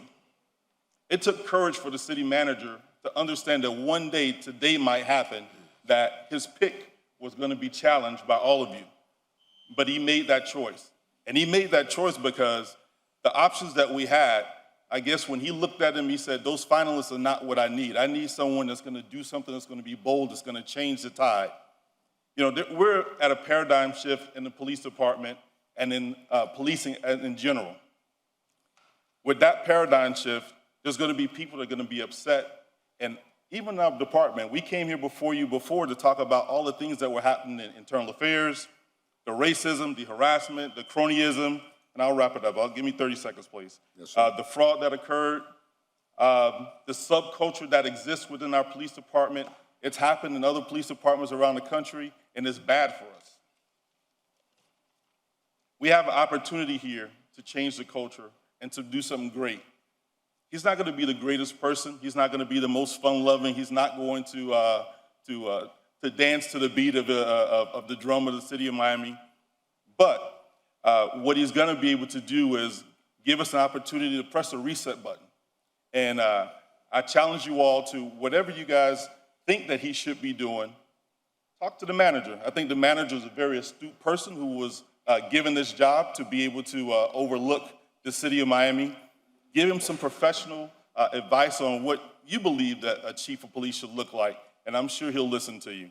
Thank you. Thank you, sir. Sir, you're recognized. Good afternoon. Good afternoon, commissioners and citizens. How you doing? How you doing, sir? Thank you. I'm doing very well, thank you. My name is Larry Hagan Jr., and I was a City of Miami police officer for approximately 18 and a half years until I went to a civil service hearing on March 3rd, 2015. I would like to address circumstances surrounding my termination after coming out of that hearing by former City Manager Daniel Alfonso, to which he was given misinformation about me. Sir, that's not the topic we're discussing today. So normally what we do in our commission meetings, we give notice and we address the topic that's on the agenda. The only thing on the agenda is the police chief, the current police chief. It's not. Okay. So you'll be given an opportunity, if you come to a regular commission meeting, I'll give you, or whoever the chair is, will probably give you an opportunity. Yes, sir. But Okay. that's not what we're addressing today. So Okay. we want everybody to stick to the subject of what we're talking about. I appreciate that. But And I'll be glad to meet with you privately, and I'm sure every commissioner here will meet with you so we can address your grievances. But this is not the place for that Okay, today. no problem. But it's concerning employees of the City of Miami, so when can I get that done? You can come to my office personally, and we could have a conversation about it. I'm sure the other commissioners would acquiesce to that too at some point. Do but you not- have aid? Because Absolutely, yeah. pressed for time. We all have aides, so we can just go to our Vice office. Chair, And- can you and- instruct the city clerk to put him down for a personal appearance? Yes, that's At the what next I was gonna do. Yes. And- so and we- what I want- If you wanna address everybody at once. Yes, sir. We'll have a city clerk set you for a Okay, personal no problem. appearance in our next commission meeting, and you can come and we'll let you, I'll give you, and we'll give you whatever Thank you time for you your need, time. sir. And I want everybody, what I have to discuss, I want everybody to see Then we this. can do it publicly, absolutely. Okay. Remember, we're a very transparent, open body, and we Yes, do sir. everything in public. We do Yeah. nothing in private, so you'll got you. have that opportunity, sir. Yes, sir. Thank you. I give you my word. Have a good day, sir. Sir, you're recognized. I do. Good afternoon Good, how to are you? all honorable commissioners and Mr. City Manager. My name is Stanley Jean Poir. I'm the current president of MCPBA, which stands Miami Community Policemen Association. I've been a police officer for 23 and a half years, and I came here today to express my support for Chief Acevedo. Doesn't mean I minimize your opinions, because I have respect for all of you up here, because we were here last year, you were gracious to us. However, I've heard a lot of negative things about Chief Acevedo, but I'd just like to point out some positives that I saw in the 5 months. When he came on the department, he's the first chief I ever saw conduct a department-wide survey to give your opinions on what he thought was important, what we thought was important. He brought the interview process back to specialized units. Before that, it was just the chief or his friends picked and chose whoever they wanted. There was no chance of advancement if you weren't in the clique. He formed committees talking about what are the right qualifications if you want to move up to become a staff member, what can you do to make yourself a better candidate? Before no one ever told us that. When Chief Kalina was here, he couldn't even tell us what he was looking for in a chief. He brought diversity, as you can see. We have now white females in certain positions, white males, we have blacks. So, also, he's the first chief that actually requested to join the MCPBA. I've been here for 23 and a half years. No chief has ever done that. Lastly, he's even talked about what can we do in forming a scholarship to recruit more African Americans from the city, Booker T. Washington, Edison, Northwestern. How can we get these kind of people into the police department? Secondly, and I'll make it quick, some of the complaints that I just heard in the audience, which the FOP is going to probably mention, which I don't concur with. The Cuban Mafia comment, I know was offensive to many. I didn't agree with it. But what I saw was he apologized. If you recall, when we had Chief Kalina here, when we brought up the N-Town comment, he deflected, he denied, he ignored, he never took ownership. I'll make it quick. He brought in Heather Morris. Let's not forget, Commissioner Croy, you were mayor at one time. We had Chief Timoney. He brought in Chief Gallagher. He brought in Chief Gallagher Vega, which were from New York. You had Chief Exposito, who brought Eon Moffitt. He brought Richard Blum as outsiders. That was never challenged. Talk about the demotions. Blum was not an outsider. Remember, he left? Yeah, he left and then he came in. He grew up in the city of Miami. Right, but remember he left. But I agree. But remember he left and then they brought him back. Yeah, but that's not an outsider. Okay, so we'll go. I defer to that. Let's Right. Okay. I'll make wrap it up your quick. comments if you may, Right. sir. So we talk about demotions. Now the FOP's upset about demotions. My secretary was here. She got demoted as a major. You know what everybody told her? Suck it up. That's the game. You were appointed. Stop crying. Now all of a sudden everybody's shocked. Oh, look at all these demotions. Nobody cared about that. So moving forward, I have, if I could spend more time, I would. I know I'm limited. We just come here to say that I think you all are intelligent men. I think he's only been given a limited amount of time. I would love to see what the finished product is. And, I would say there's some room for correctment, but I would, give him an opportunity, the chief opportunity, at least to try to make some positive change. Thank you. Thank you, sir. I miss. Good afternoon. You're recognized. Do I need to turn this on? Yes. Is it on? It should be on. Hello. Yes. Natalie Lopez. Hi, Natalie. Hi. I'm going to try to make this short, simple, and nice. This is disgusting. To have hired this chief is disgusting. I mean, no one's talking about crime. There's a lot of crime going on, and no one is talking about the crime. He could care less about the crime. Why was he even hired to begin with?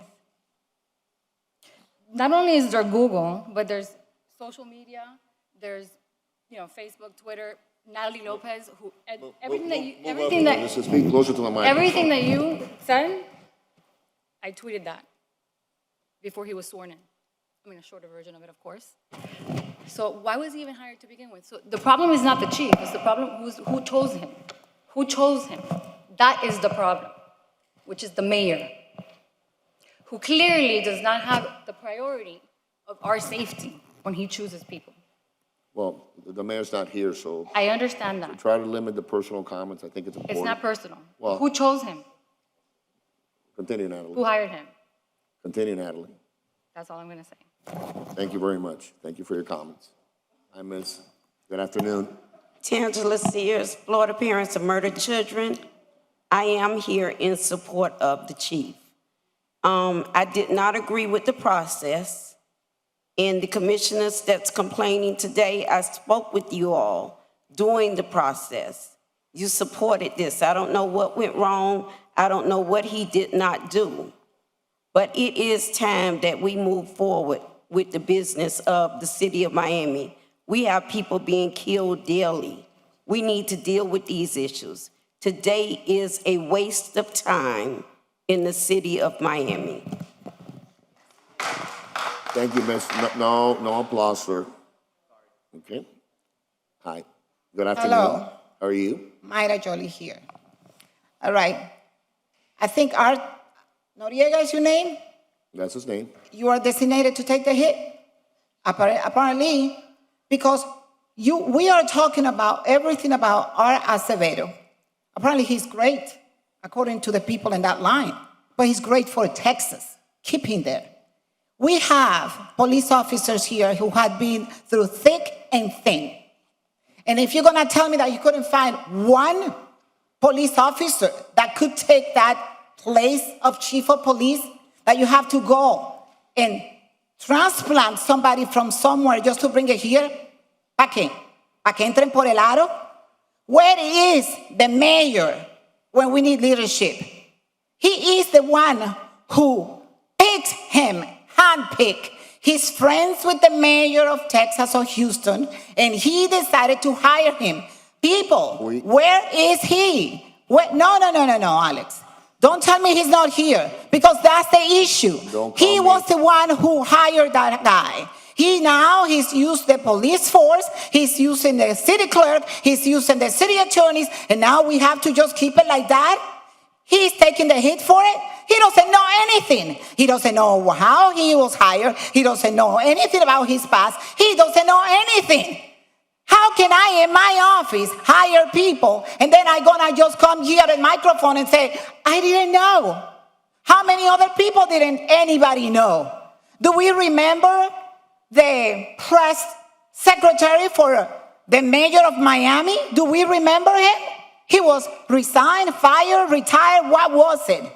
So now we have another major position, which is the chief of police. And then the chief of police, if he found out all of that crap that was happening, and now when he sees his pants on fire, he's going to bring everything out. He's going to throw everybody. The mayor of Miami was the one who created this crisis between the commissioners and the police. Our men and women in uniform are the greatest in Miami. We don't need nobody from the outside to come and tell us that we don't work well. The people who are supporting Acevedo can take him home with them. Because when the crime is happening, we don't have sergeant of arms with us. When we are being targeted by the clerk or the city attorney, who's gonna come from our rescue? Who? This crisis was created by the city, the city mayor. Where is he? Dolly. He can come and face it. Thank you very much. Thank you for your comments. You're recognized, sir. Good afternoon. Good afternoon. My name is Mario Alvarez. The reason I came here today is I was actually looking on YouTube to see this commission meeting, because I think it's important as an American to see people talk about different things.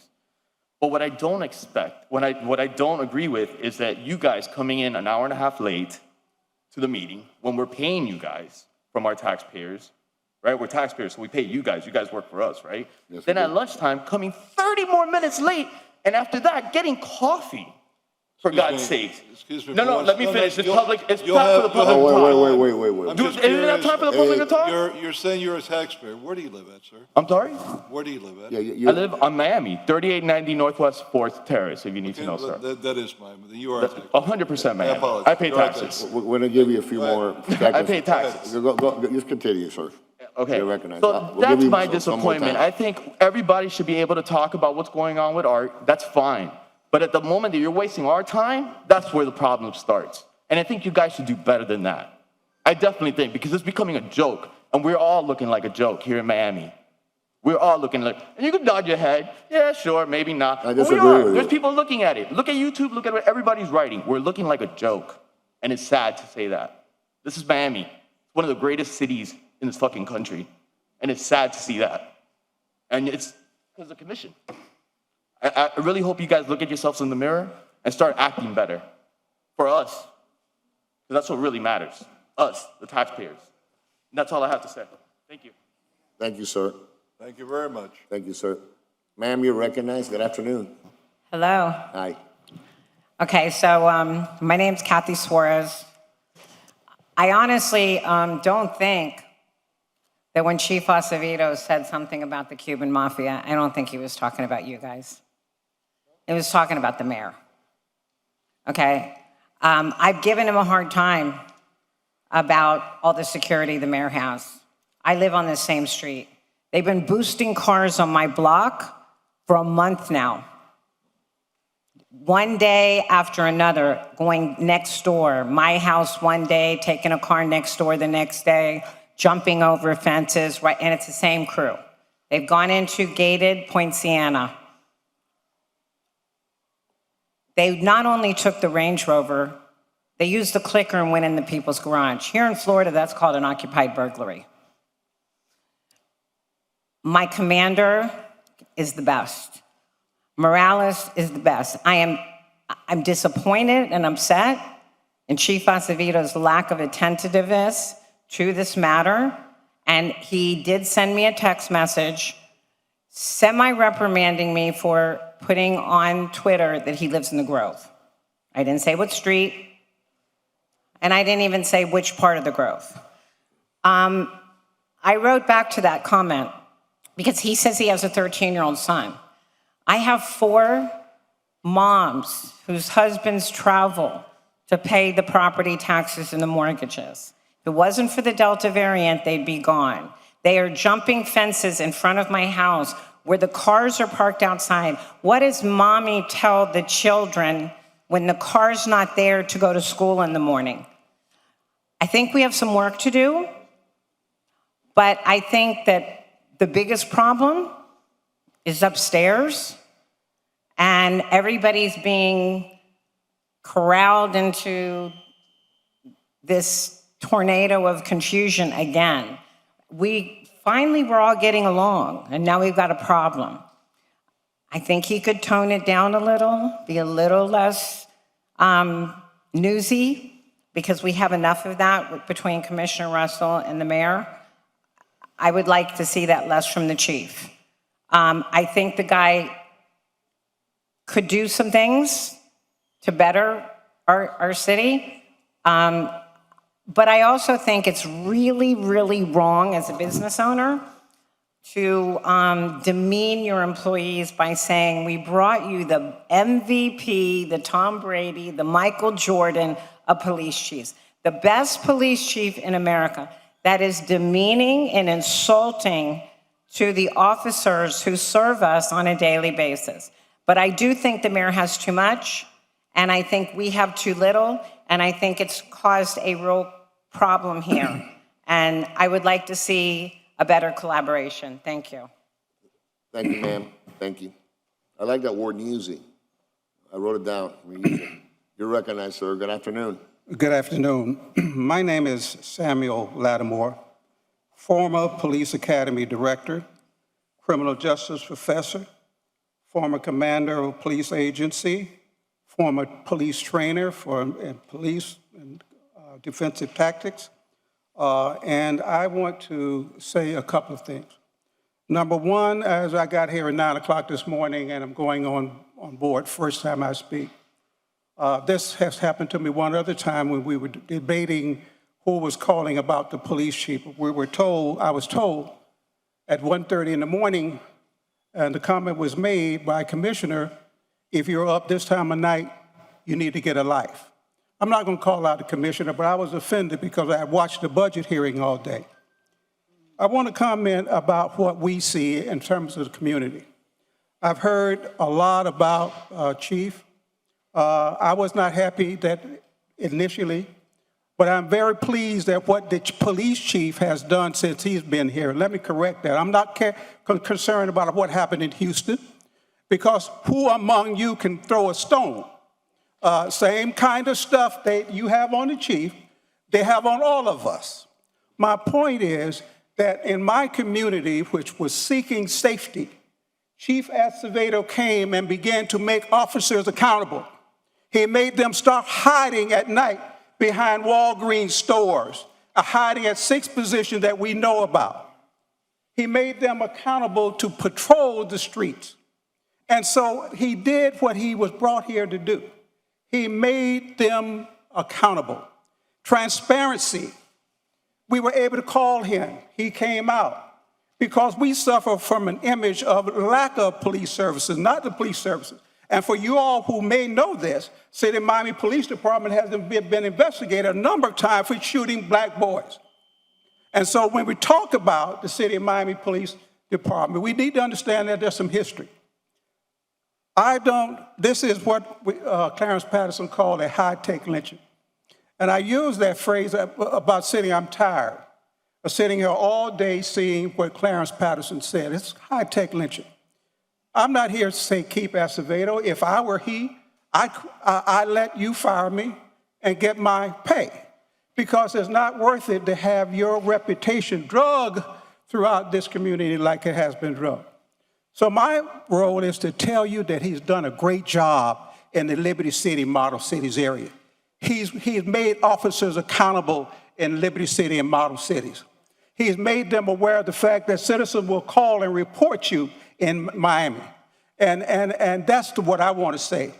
To those who have been participating in this process of demeaning a person just because we all can be demeaned. We all can have some negative things said about it, and we all know that. My point is that he has done a great job for the citizens in the city of Miami, Liberty City, Model Cities area. Thank you, sir. Good afternoon, Commissioner. My name is Dr. Pedro Mora, 999 Brickell Bay Drive. I've been through this process because, as you know, I was part of the selective committee that were to choose the next chief. Obviously, we all know that our recommendation was thrown to the garbage. After hours of volunteer work, myself and other highly professionals in the law enforcement community, such as Chief Dixon, Chief Harms, and this gentleman was not even on their list. But we've gone through this the whole time, and I've been listening to the arguments and everything that Commissioner Joe Corolla has said, and it's alarming. I don't blame the chief. I blame the city manager. He's the one to be blamed, the city manager. Because if you apply for a job, if I have an employee and I don't process him and look at his resume and look into what he's done, then I'm the bad guy. And if he goes out and does service, I'm accountable. And we're all blaming the wrong guy. The police went out and got recruited. Hey, I'll take a $300,000 a year job. He just got pensioned out of Houston. He came here, got money. We're all right. But the person here at fault is the manager. He should have done his job. And all these allegations, he should have known about it. And if he doesn't know what Google is, damn it, he got a staff that knows what it is. So where was his job? Now, if everything goes sour, guess what? We're gonna, whether we win or lose with the chief, whether he stays or goes, we gotta pay for that. And that comes out of our money. And I'm sure our city manager doesn't live in the city, so he doesn't give a crap. 75% of all taxpayers' money in the city, so you can know, goes to pay salaries and pension. 75%. That means out of every dollar, we only get 25 cents in service. Okay? And we have a highly qualified, so they say, city manager. Yeah, he's looking at the ceiling. And we had a process in place by you, commissioner, him, the city mayor. We all gave our time, multiple days, hours. Heck, in one particular Zoom meeting, I was not even in this country and I still Zoomed in. That was my concern. I did it pro bono. I'm not getting salary. I did it because I care about the city. And our recommendation was thrown to the garbage. And most of the people in the committee found out that we had a new chief from out of town through the media. Because that office that he runs, the city manager, didn't have the courtesy to call us and say, hey, by the way, thank you for your service. We got somebody else. We got Joe Schmo from Toledo, Ohio. Great. Thank you, Mr. But the process was not carried through. Thank you. Thank you, Mr. Mora. Hi, Miss. Good afternoon. How are you? Good afternoon. My name is Michelle. I'm a City of Miami resident. I'm not a public speaker, so I'm gonna do the best that I can. All right. I've watched the commission meetings for a really long time. I've been watching you guys in politics my whole life. The meeting that I saw on September 23rd was the reason that I've been here the past couple of meetings and why I've been a little bit involved. And I think I have great things to say about the chief, but I don't think that you guys need to hear that. I think your decisions in your minds have already been made up and we're just here for our own personal fun. But I do believe that at that hearing, when I saw Commissioner Reyes pound his chest, he was so proud that Commissioner Russell referred to him as un guapo. You know, I didn't think that was necessary. I didn't think it was right when you made a big stink about the cameras outside and the flashing and all that. I thought that was unnecessary. And maybe he's not a politician, but, you know, still he should be in front of the camera. He has the right to do that. I don't think that as politicians, anyone really has the right to throw the stone. And I think that you guys all know that. I don't think anyone here has a clean record. I think that you've all been accused of crimes that maybe you haven't committed, and you've been able to defend yourself appropriately and properly, and you've been given the due process. And I think that you guys sitting here and playing judge and jury is really wrong, and we have a system. And we have a system in place for situations like this. And the chief is not here to defend himself. He hasn't been given the opportunity to defend himself. You guys speak whenever you want. You interrupt whenever you want, and you go on and on and on and on and on. We get 2 minutes. We are the taxpayers, and we get 2 minutes. And you cut us off, and you interrupt us, and I think that's wrong. But all of that being said, I know I have 30 seconds left. I do want to say that you guys should really probably act a little bit better. I think that the best thing that we have here is Commissioner Watson. I think Commissioner Russell's great. I think the three of you need to work a little bit better at making us Cubans feel proud to have you guys there, because I was born here, but I know what the Cubans went through from my father and my grandfather, and I know what the politics are like in this city. I know it firsthand, and I really don't like to see what I'm seeing. So I ask you to please try and do better, and the criticism and the laughing and making a mockery out of this process, the way that you guys are doing with the cynicism and the criticism, it's unnecessary and it's unprofessional and it's unethical, and it doesn't lead to anything, and I ask that it please stop. And that's it. Thank you. Thank you, Miss. Is there anybody else from the public that wishes to address the commission? Good afternoon, Mr. Reyes. Good afternoon, commissioners. I think everything I have to say has pretty much been said publicly already. I just want to go over and put into the record some of the surveys and stuff that we've put out to the members. My biggest thing is, let me start off. Identify yourself. My name is Tommy Reyes. I'm the president of the Fraternal Order of Police. I represent the police officers in the City of Miami Police Department, not just one group or sect of police officers, all of the police officers. No matter your color, your race, your creed, your sexual orientation, it doesn't matter. I represent almost all of them, all but a small handful that are not members of the organization. That being said, we held a vote of confidence on Chief Acevedo last week. There was 2 questions asked. The first question was, as a member of the Miami Police Department, do you have confidence in Chief Acevedo's ability to lead the department?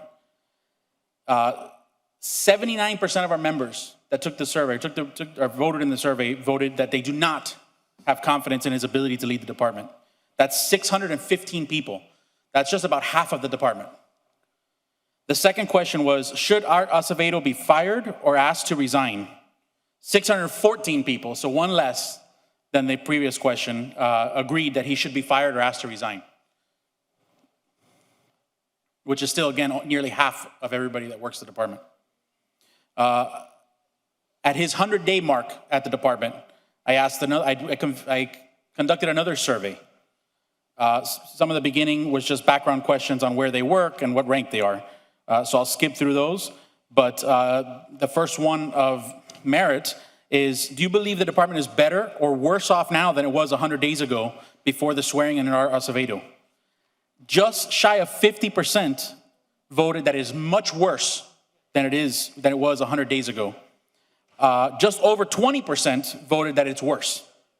So that's over 70% of our members at 100 days voted that it was worse off. Here's another important one to my members and to the safety of my members. I feel that I can safely and effectively do my job under the guidance and leadership of Chief Art Acevedo. 56% strongly disagree with that statement. 56% of my police officers feel that they cannot safely do their job under his guidance. It's actually more than that, but that was strongly disagree. Almost 20, another 20% disagreed. The next question, I feel when I'm at work, Chief Acevedo has my back and supports me when doing my job. 62%, almost 63% strongly disagree with that statement. Another almost 17% disagree also. I believe that there are clear, concise, and easy to follow directives coming from Chief Acevedo. 53% strongly disagree and 17% disagree. Mr. Reyes, please wrap it up. Yeah, I can wrap it up. Let me go to here. Let me go to the one that's really telling.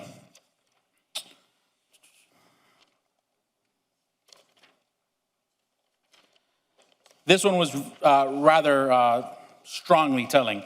Do you feel Chief Acevedo is more concerned with his personal image or that of the department? A whopping 90%, 90.09% voted that he is more concerned with his personal image than the department, than the police department as a whole. So I think that shows a lot when 90%, it was 782 members of the police department voted that he is more concerned with his personal image than he is the department. There are copies of these out there if anybody else wants to look at them. If my vice president did give you one, come see me, and I'll make sure everybody up here gets one. Did everybody up here get one? Make sure the clerk gets I it will. for the I will. record, I'll give sir. them these right now. For the record, I think Commissioner Watson, sir, you're recognized. Mr. Chair, I want to just ask a quick question. Yes, sir. Mr. Reyes. You represent all of the members of the police department? The FOP is the bargaining unit for the police department.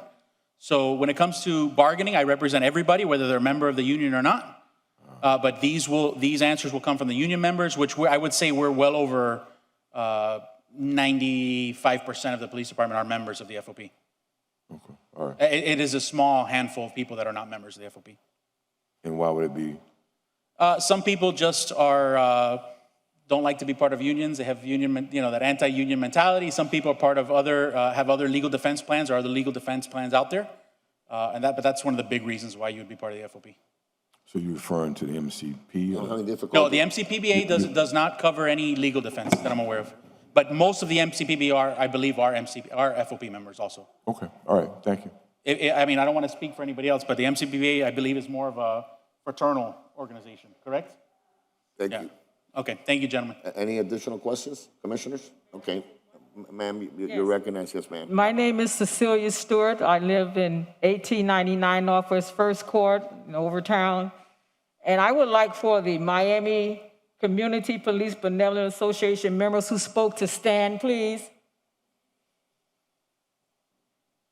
I just want to put it on the record that I support wholeheartedly the comments the reports that they made, and I support them. As a citizen, as a resident, a homeowner, property owner in the city of Miami, I support them. Thank you. Thank you, ma'am. Good afternoon, sir. Hello, my name is Grant Stern. I live at 425 Northeast 22nd Street. I've been waiting 8 hours to make this comment. I'm here today because I agree with Joe Carollo. Hypocrisy is a terrible thing. It truly is. And repeating the same mistakes is an even worse thing. Joe Carollo was the city manager in Doral, and he reported misconduct that he saw. He saw public corruption, and he did something about it. And the city of Doral fired Commissioner Carollo. But he went to court. He went to federal court. He sued, and he won. He got his job back. He got his back pay. He vindicated his rights because of the First Amendment retaliation by the city against an officer, one of its agents, who reported wrongdoing. Now we stand here today, and I'm not here to defend Chief Acevedo, but I'm here to say that the city is about to waste millions of dollars fighting the exact same fight that Commissioner Carollo knows this city cannot win. In fact, Commissioner Carollo is involved in another First Amendment retaliation fight directly related to the list that Chief Acevedo says that he and another city commissioner possess. Now, I'm going to ask for more time because I saw that you gave the Papier's lawyer quite a lot of time, and you said their testimony was valuable. I've given everybody. I am here to save the city. I am here to save the city money. Sir, first of all, Commissioner Carollo is not on the agenda. It's Chief Art Acevedo. That is correct. And this is First Amendment retaliation, I'm going sir. to give you, hold on, I'm going to give you more time because I've given everybody time. More than 2 minutes, so relax. This is about First Amendment retaliation. Focus on what's in the agenda. This is about First Amendment retaliation. That's what this meeting is about. That's what this whole Star Chamber is about. Do you live in the city of Hold Miami? on, Commissioner.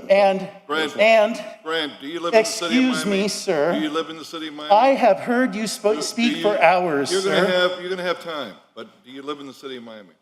Yes, City of sir. Miami. I live in the city of Miami proper, which I have since 2001. What I went to part- high school in the city of Miami. part I of the was city- born in the city of Commissioner, Miami, Commissioner, his time is 1 up. mile from here. what And part if of you're the going to city of show the Miami? videos for my bar mitzvah, then it might be embarrassing.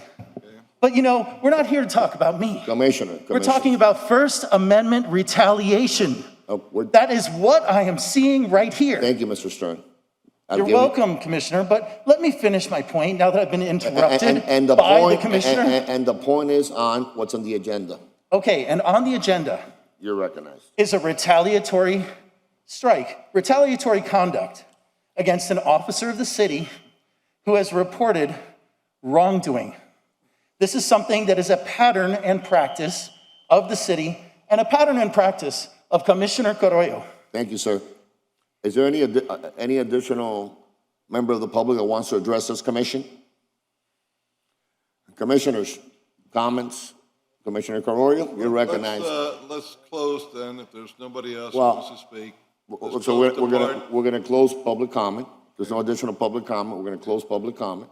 It is now closed. Commissioner Carollo, you're recognized, sir. Thank you. So, public comments are now closed, and everyone that's here that wanted their opportunity has had it. Frankly, I'm surprised that I didn't see these masses that they were going to move for today to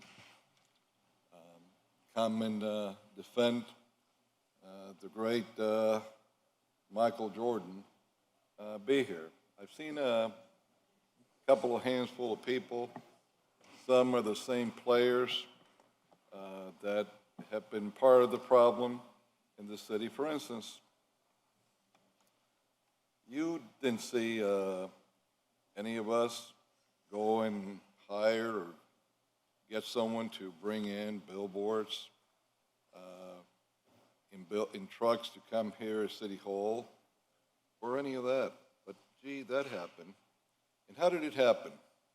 Well, one of the speakers here was bragging about on who paid for it, supposedly.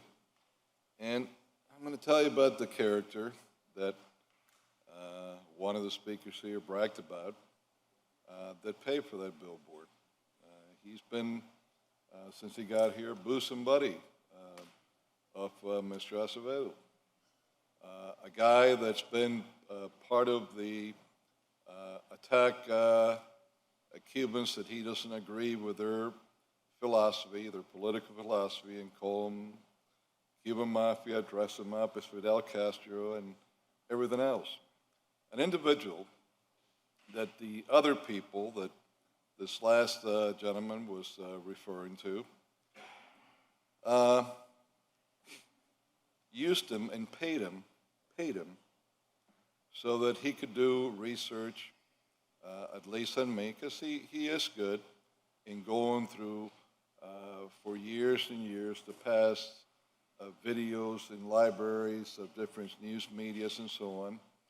And then he facilitated for these people that were paying him to go see a gentleman that wrote in a local publication. Uncle Luke, as you all know him. And Uncle Luke told me that these chaps that were brought by his friend offered $5,000 to his Overtown Liberty City Optimist Football League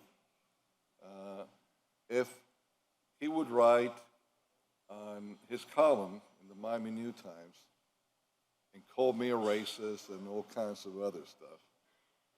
This guy that's here pretending to be more pious than anybody else, his internet address somehow, back when I first started, was found to be one that was constantly going into my Wikipedia that anybody would go and change, constantly changing it and putting lies about me. These are the fine, outstanding citizens that they try to pretend. Even when they ganged up in our most progressive district in the city of Miami, that don't have as many of us type of Cubans that they don't like, they didn't have no punch. They couldn't even come close to putting a dent in Commissioner Russell, and he beat the guy that put up against him. And that's why they're so frustrated, because they can't beat me in Little Havana, even with the Marxist socialist attorney for the government of Venezuela and their Ministry of Defense, which means their armed forces, for those that don't know, that they throw in the race against me. They can't beat me. And they're frustrated about that. They don't understand. They thought that, all these old Cubans had died, that, we'd taken over, and it wasn't that way. Because what they try to do is win on fear and putting one community against the other, on hate, on constant attacking people. I talked about the kind of things that I needed to find out from the manager if he knew or did not know today. I was as subjective as I could possibly be. I put everything that was said in articles, good or bad, on the individual. And I also had to put it into the record so that we could see how it fits into the scenario that is happening in the city of Miami now with some of those actions. But frankly, he tries to say that what actions I took, that I won this in court and that. he had no idea what I did, when I did it, what happened, because the very minute that when I was in Doral, I saw that something wasn't right, I did what I should have done. This man, only day before yesterday, he sends this laughable memorandum out. The city manager hasn't heard practically and none of the meat that he's talking about there at all. City manager admitted that the allegations that Mr. Acevedo is making against the Miami Police Department, trying to paint it into a police department that is full of people that are beating up the public, and that everyone that's a supervisor is somehow covering it up, that Mr. Acevedo only told him about it in a passing way just last week.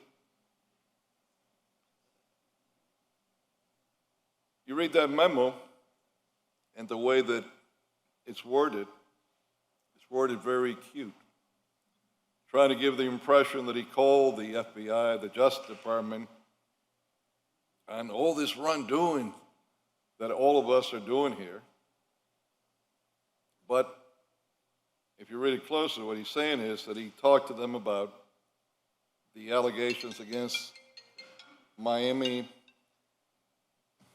police officers and his so-called claim that we're somehow a breeding ground for officers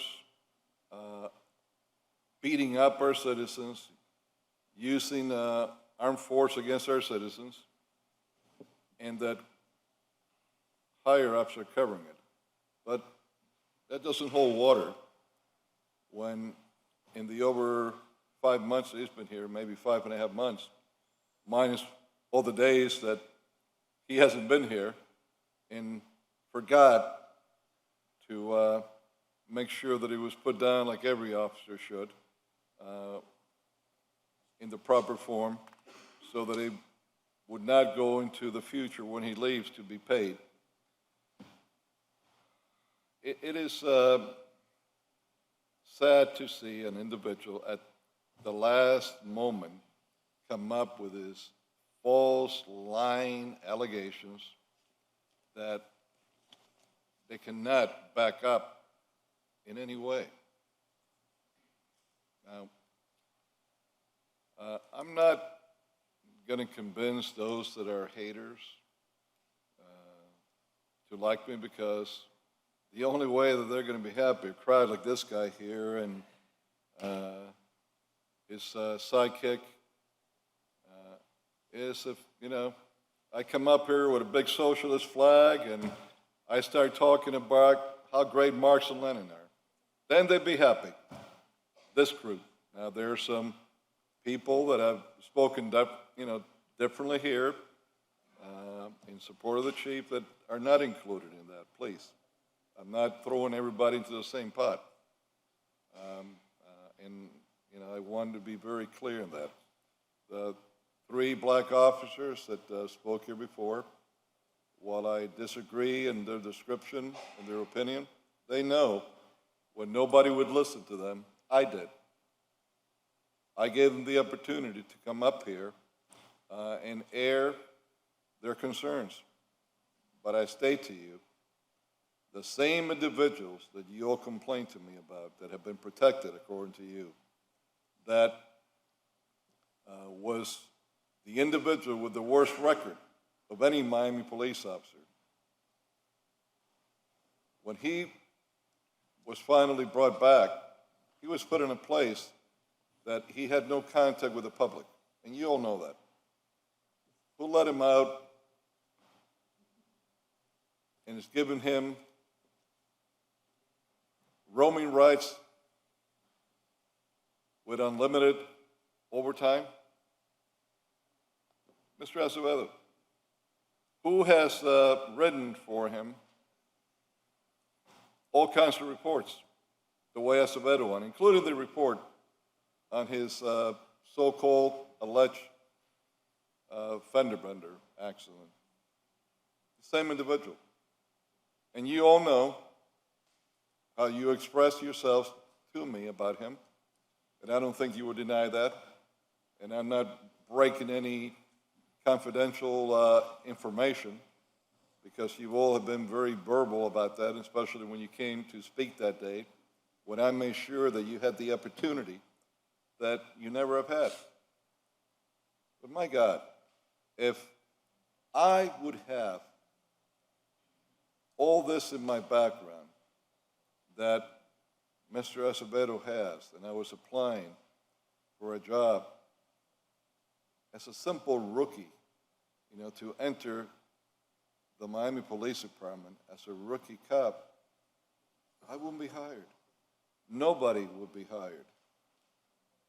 So I have to wonder, how do we hire a police chief with that background if we wouldn't hire a rookie cop with that? And these characters like Mr. Grant Miller and Thomas Kennedy and their buddies, they'd be the first one, doing a lynching with me out there.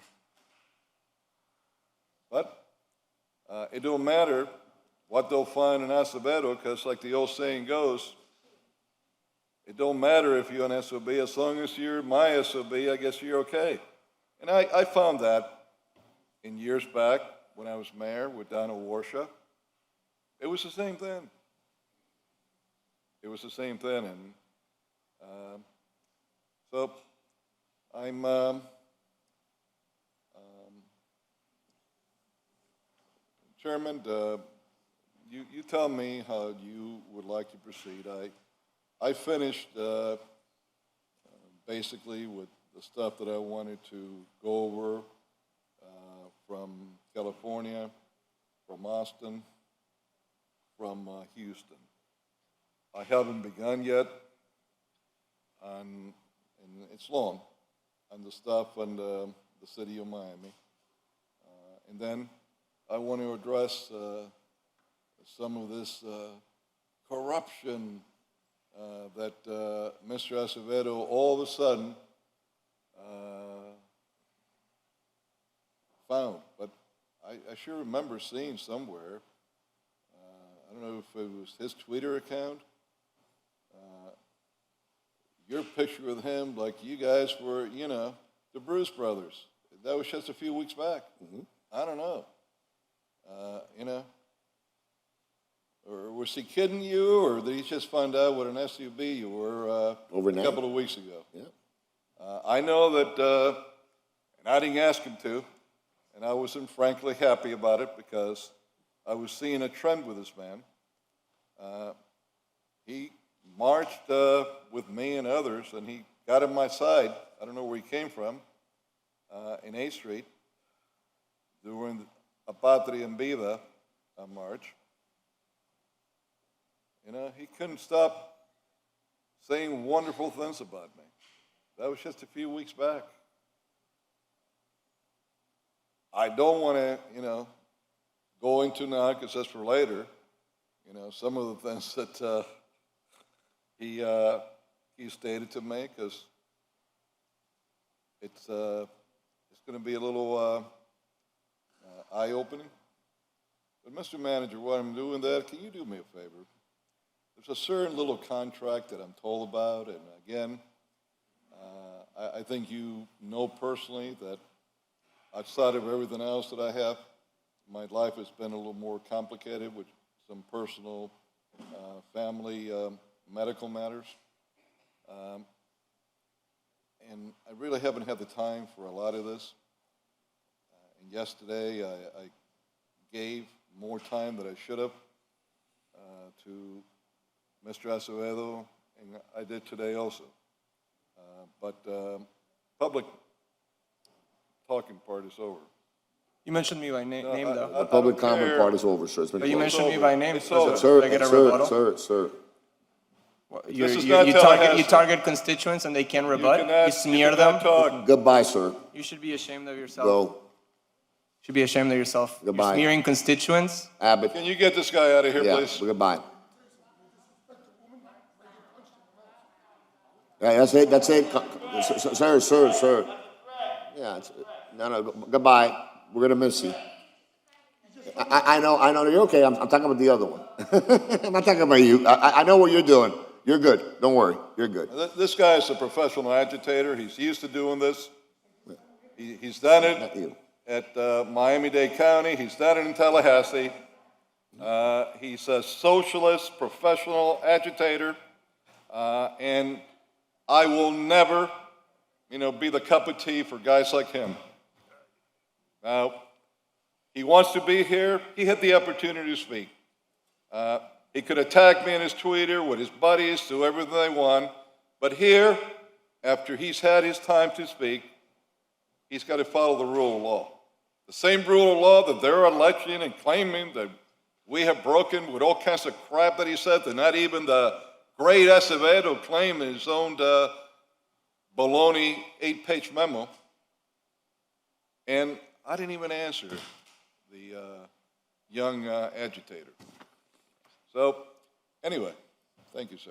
Thank you, Where Commissioner. Where was I? Thank you, Commissioner. Remind me, I'm the second oldest guy here. Commissioner Reyes. And then we'll Yes, come back- I was asking the manager. Oh, I'm sorry. Okay, Let's get an answer, then I'll go to you, Commissioner Reyes. I've been trying to pass this. I don't want to forget this. So the Yeah, manager let gets him it. answer, let the manager Mr. answer, and Manager, I promise, Commissioner Reyes, I'll go right to you, okay, If sir? you could try to I find promise. out for me, and maybe Yes. we could revisit it on the Miami part of what I want to look into. It's a little About the contract. is what he's item, asking. I'm told, on a contract, and I have no idea what's true, what's not, so that's why I'm asking you to find out. But I've heard that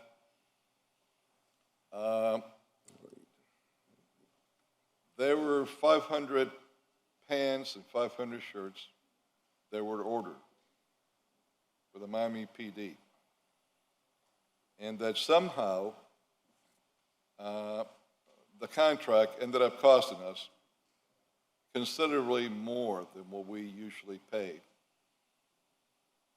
for same shirts and pants.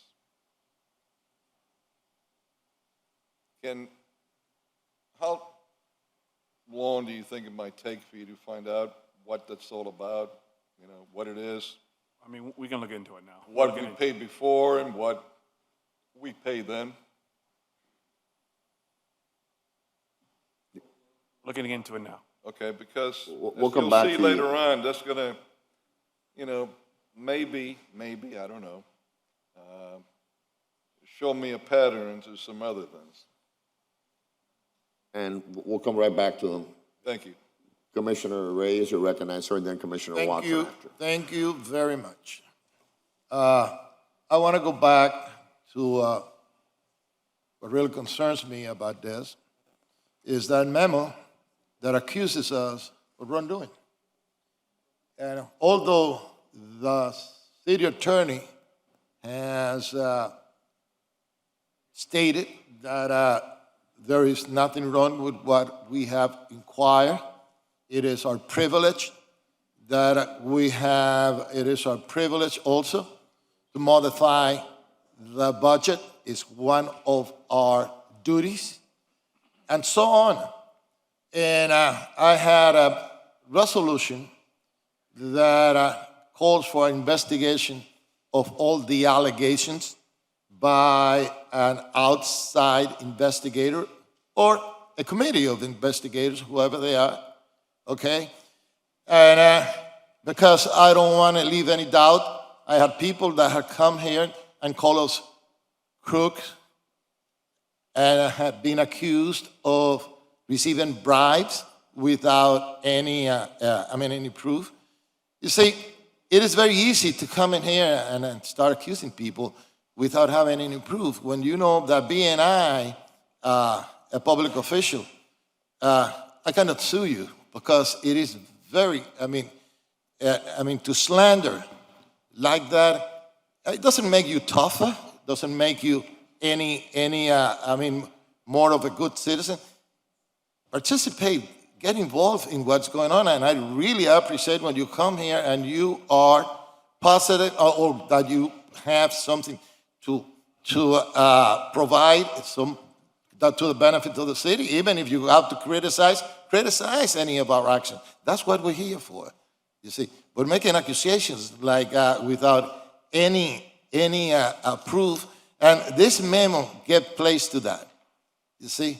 Get placed to people doubt that what we are doing and when we inquire about an investigation, we didn't say, we didn't ask what was going on with the investigation. We said how long it's going to take, you see?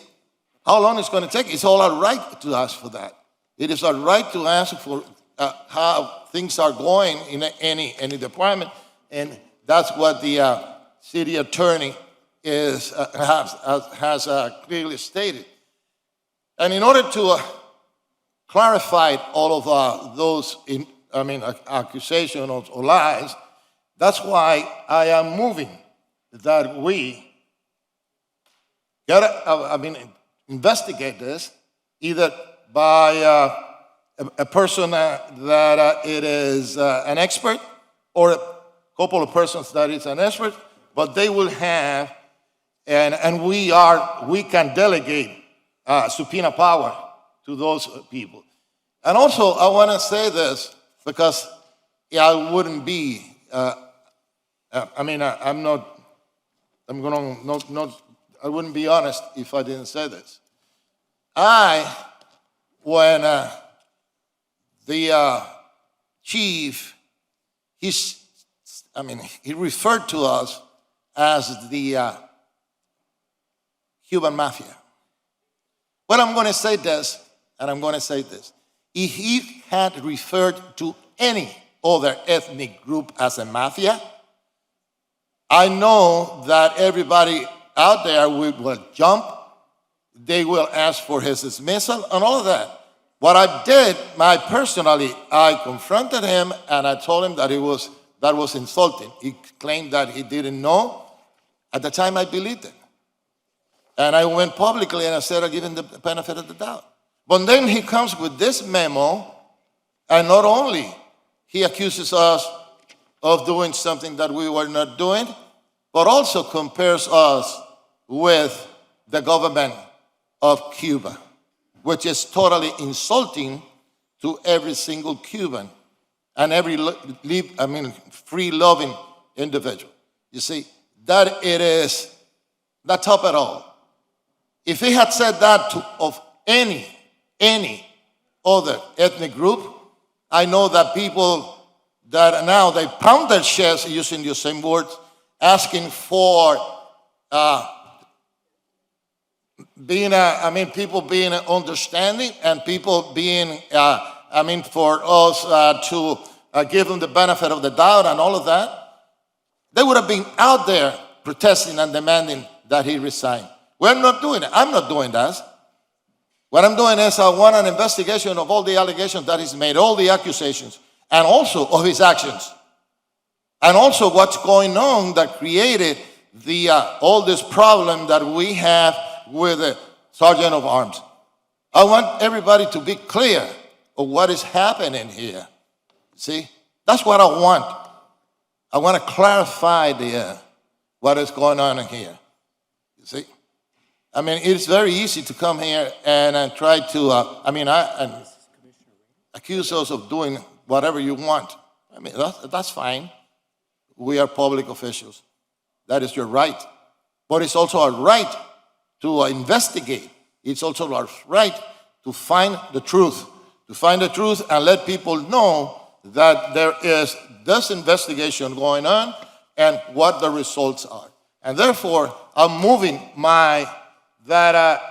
commissioners, I'm moving my resolution and in order to have an investigating body or persons. So we have a little bit of a debate here between the clerk, and so I want that we may need to separate the items. Okay. And I think we're going to Okay, let's do one and the other. They complement each other. They complement each other. I want to recognize Commissioner Watson, who wants to be recognized to make his comments, and then we're going to take up your item. It's really a directive, but I think the city attorney will then clarify, Madam Attorney.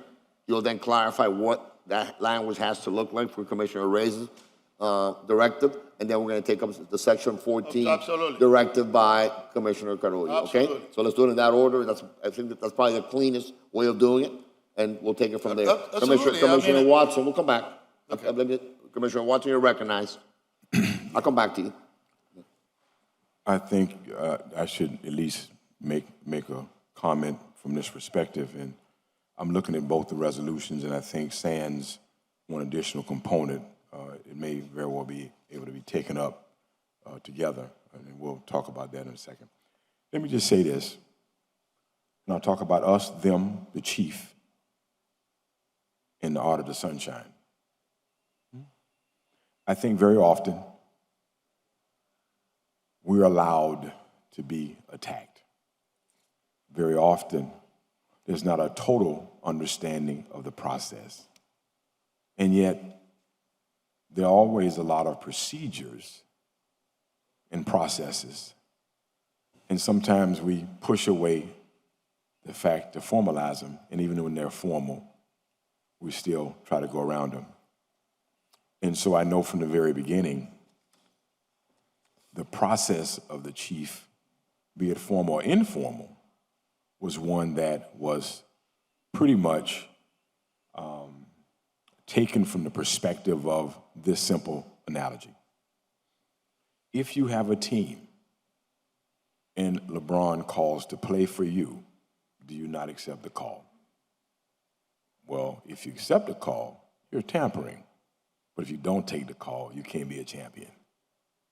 In our zest to have what we thought was the best that we could get, okay, based on all of our experiences, we were told, okay, we were getting one of the best.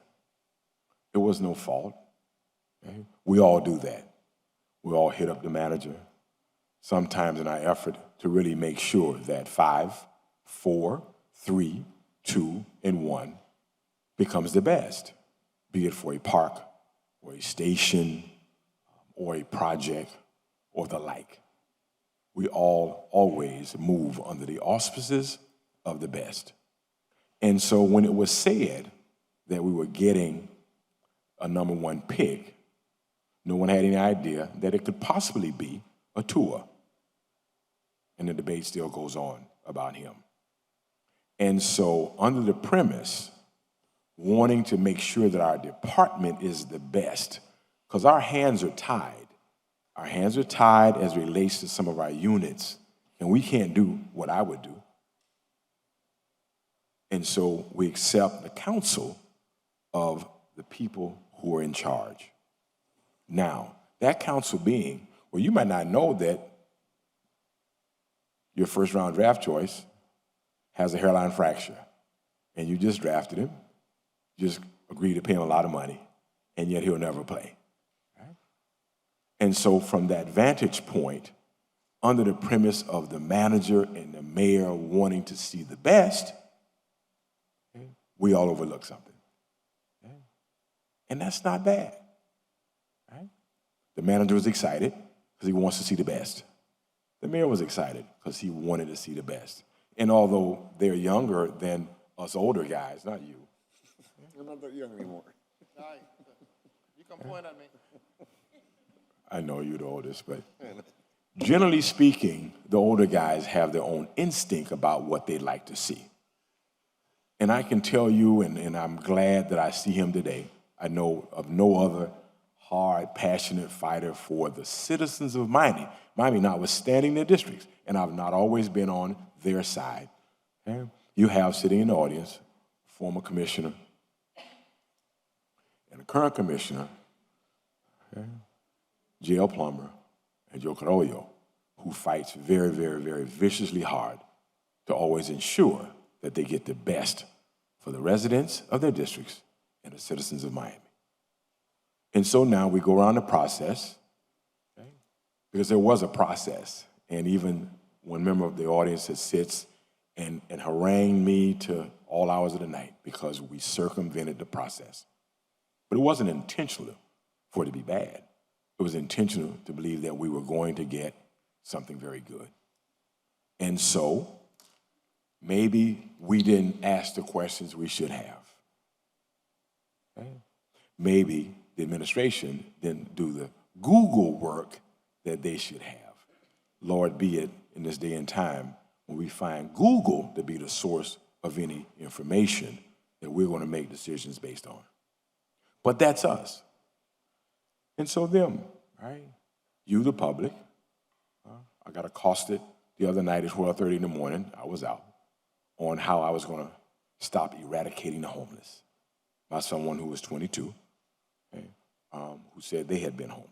Right? And so we are always on. We're never allowed to be off. Commissioner Carollo's phone is ringing because he has a family issue he's trying to deal with.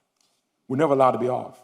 Be it gas station, grocery store, wherever we are, we're always on.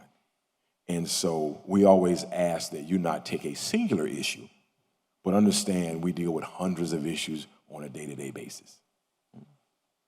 Then the chief. The chief came with all great intentions because few of us thought, maybe most thought, having someone from the outside would help us make our department one of the best.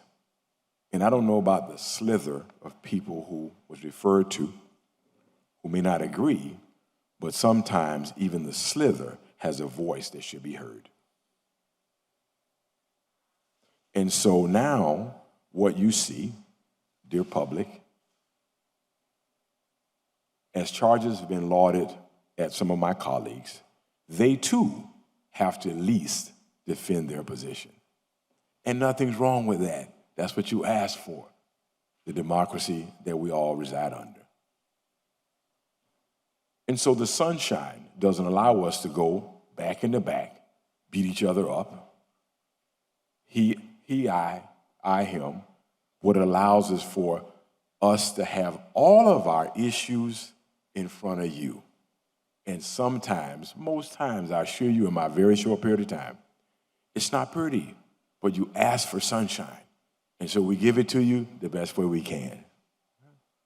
And so I say to you who sit today, who sat this morning, we all have an opportunity to do something that's different if, in fact, we make sure we adhere to procedures that allow this not to happen again and find a way to see if there's an opportunity for our department, which is what we all care about, to be better.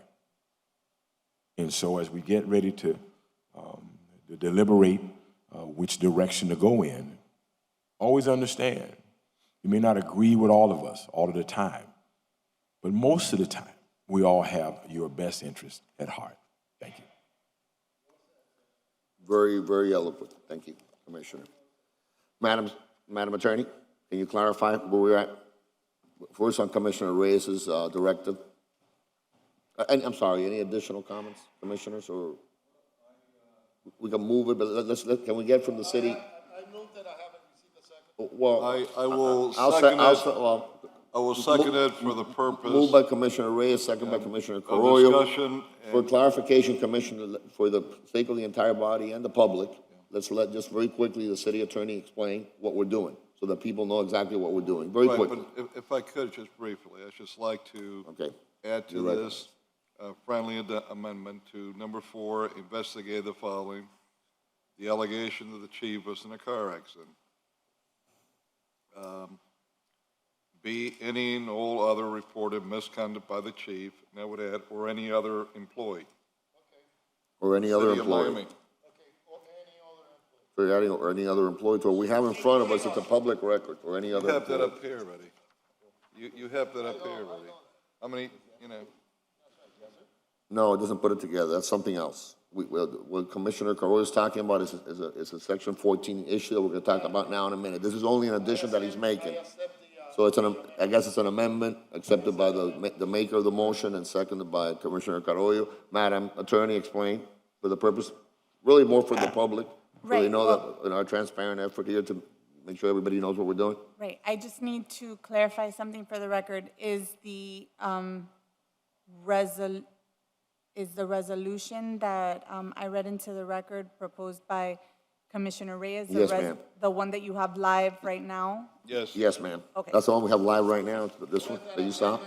As amended, With an by- amendment, as amended, amended by Commissioner Carrollo. as amended by Commissioner Carollo. All right, and I It must, it reads as a directive in front of me, that's what I'm reading, so it's not a resolution, right? It's a directive, so that's the right, we issue. would memorialize it into a resolution. Let's memorialize it into a resolution, so that's what we're doing. If, after you vote on it. Now, Okay. I guess the second question I just need to ask you, will you be utilizing this resolution in order to empanel, for lack of a better description, pursuant to section 14 of the charter? Is that what you're Well, doing? the disagreement that Okay, so exists. that's why I No, but hold on a needed to second, hold on a ask. second. Clerk Hannon came to me and said that it's cleaner to do it separately. That's two different items. Yes. That's what he said to me. So you guys need to get an agreement on what you think we should do. Okay? I'm just asking questions. Well, okay, then he can answer. It's two separate. It should be it's two separate issues. We're gonna deal with this one first. Is that okay? Yes. All right, so let's vote on it, right? Any additional discussion? All those in favor say aye. Aye. Opposed, nay, aye. Okay, it passes unanimously. Now we're gonna go to section 14. Now we're gonna go to section 14 of the charter. Commissioner Carollo, you're recognized, sir, to explain it. Thank you.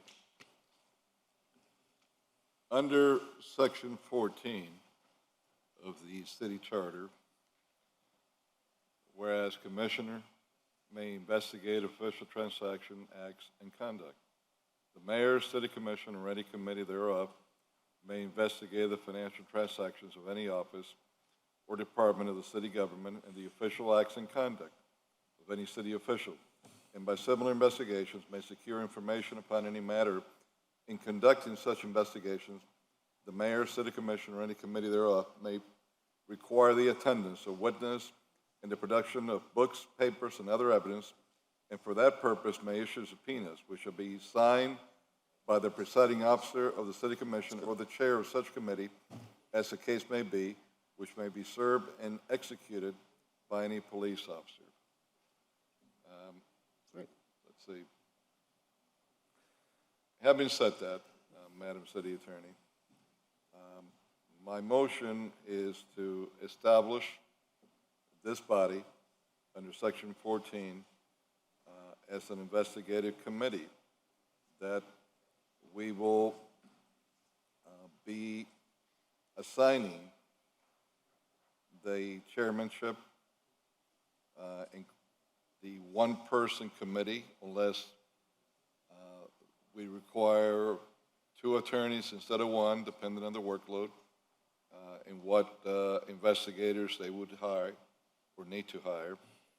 The chairman of the committee would be the main attorney that we would hire. I wanted to clarify something for a moment, please, just No, one. the problem is that the two items we're doing may be contradictory, that's the issue that we're trying to address, right? So we're trying to see if what Commissioner Reyes or we just passed will fall under what you're trying to do in terms of what that body is going to investigate, right? Or is it more expansive than that, right? That body could be, like you said right now, can you consolidate them at the end of the day? Or could the investigation be more expansive? In other words, not only limited to what Commissioner Reyes brought up, if that attorney who's chairing that body and whoever other person you pick, That's more. does that body have the ability to be look into more things, basically, in layman's terms? Right, so, That's kind of for my own clarification. Of course. Yeah, Right. that's kind of what I. so this committee is, right now, based on what the discussion is for today, is for official acts and conduct of any official. Okay, so it's limited in that respect. You know, obviously, the police department falls under all the acts that this official has to do with the police department, but that is the official acts and conduct of the city official. So to the extent that some of the directives that have been addressed under the original Reyes motion, some may fall under that, some may not. We just need to. We have. So Commissioner Carollo's proposal is could be all-inclusive, right? Absolutely. Or more expansive. Right, so the section 14 of the charter committee Yes. that would be impaneled is limited either to financial transactions, et cetera, or the official acts and conduct of any city official. Okay. So, That doesn't sound very limited to me, but. right, it's pretty, but I'm just saying that it's a more focused approach, and whatever of this falls under that, then it could, Well, what do we want everything of this, everything that Commissioner Reyes proposed to fall under that to make sure that happens? That's kind of what I'm asking. That's exactly what I'm asking. Everything that Commissioner Reyes spoke about in his memo that we have here in front of me should be included under what Commissioner Carollo is doing. if we That's- go through it, the selection of the sergeant at arms process, to the extent that any of that is related to the chief, it falls under it. If there's another process that's not, obviously that has to be reviewed further. I don't know if it could totally be reviewed under the auspices of this. The investigation into how the chief was selected could fall under it. We would also review that. Investigate any misconduct by any member of the city of Miami to the extent they're elected officials or officials in the city of Miami, it would fall under that. Allegation of the chief's car accident, that would fall under it. I think it all falls under it. I think. I could be wrong, but that's what I think. If it doesn't, we'll come back to it and we'll revisit. Okay. That's not a big deal, Thank you. right? Okay. All right, all those, I'm sorry. But No, but I want to. Commissioner Reyes, you're Yes, recognized. I want to make sure, that, that we are addressing Yes. all the questions raised in that memo. Yes, sir, because we already passed it, so it's gonna Yes, fall no, under no, that. but I Yes. want to make sure that voting in favor of Commissioner Carollo's, We're not limiting yours. Yes, we're gonna do this, we're not, but we're gonna do this we're doing this two separate things. It's up to her. Okay, And her legal mind to figure out, I think everybody knows what we wanna do here. One thing that I wanted to make sure Yes, is sir. that, Madam City Attorney, that the persons that are going to do the investigation, it's not part of the city of Miami, it's not an I think the city attorney is pretty clear. Does she Okay, understand? that's you're clear with And that. Now, I think we this all is the are. only, right, I just need to clarify one thing Okay. for the record, with regard to what Commissioner Carollo is requesting. So, the city commission, is looking to impanel itself as this investigative body. Yes. To the extent that it is the commission that is the committee. Yes. But it can get an investigator to do the investigations and report back. Correct. That is pretty much what it is, because it's the mayor, the city commission, or a committee thereof, which would Would be, technically be this commission, or the mayor, or a committee of a couple of you. So to the extent that, but you want it to be independent, so that's why you would get an investigator to get it and report back. I think what Commissioner Carollo said, that it will be a city attorney, right? No. All right, you recognize Commissioner Carollo. Thank you. Please listen. Yes, sir. Number one, it has to be an attorney. Right. Yeah. Preferably a prosecutor, someone that has had experience either at the federal level, preferably, or at the state level, or both. And I'm not limited to one attorney. You could get one that's federal, one that's state, two that are federal, two that are state, but it has to be an attorney that's going to be chairing the committee. They will have, since they have the experience, They will after, assign. You speak to them, and whatever additional matters through you, we send to them, or how you want to work it, Madam City Attorney. They will have the ability to write subpoenas, bring investigators when they need them. Okay, that's what I want to do. Yes. That's what I want to do. Bring And investigators. even speak to expert witness to get opinions on certain matters that they might need. I don't know. Fantastic. So for clarity, I'm gonna call you now. Right, give me, what are you gonna say? Okay. I need to clarify that technically it is the commission. We did a Correct. little research here in all day with regard to this. It is the commission that sits as the committee, the investigative committee. It will turn this over to an investigator, two or three, former prosecutors with all your criteria, et cetera, However, one of you needs to sign the subpoenas. Okay, well, this commission can decide which one will sign. Well, can just whoever I can reach out to at that point, whatever Well, no, subpoenas no, or the I investigator? think we should decide now. Yeah. Okay. Because this needs to proceed, Madam City Attorney, quickly. And let me say this, that neither I nor do I hear any of my colleagues bringing up any names of anyone to you. So I want you to reach out to whoever you think is out there. You might want to reach out first to former U.S. attorneys and key prosecutors that have left the state attorney's office, and see who they might recommend that is out there that you could go to, besides whoever you might be aware of.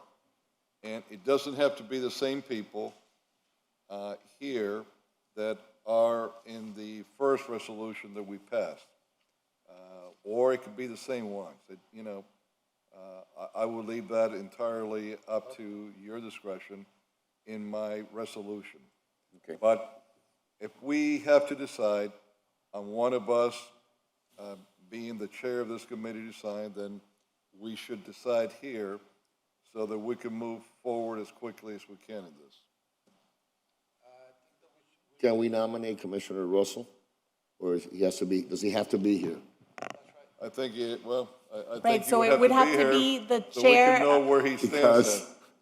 It's the or otherwise, presiding, I recommend Commissioner Watson. so it's the presiding officer, which is obviously the mayor, or the chair of such committee. So if you but- can create the chair of the committee, that would be great as well. Yeah, but Madam City Attorney, Yes. okay?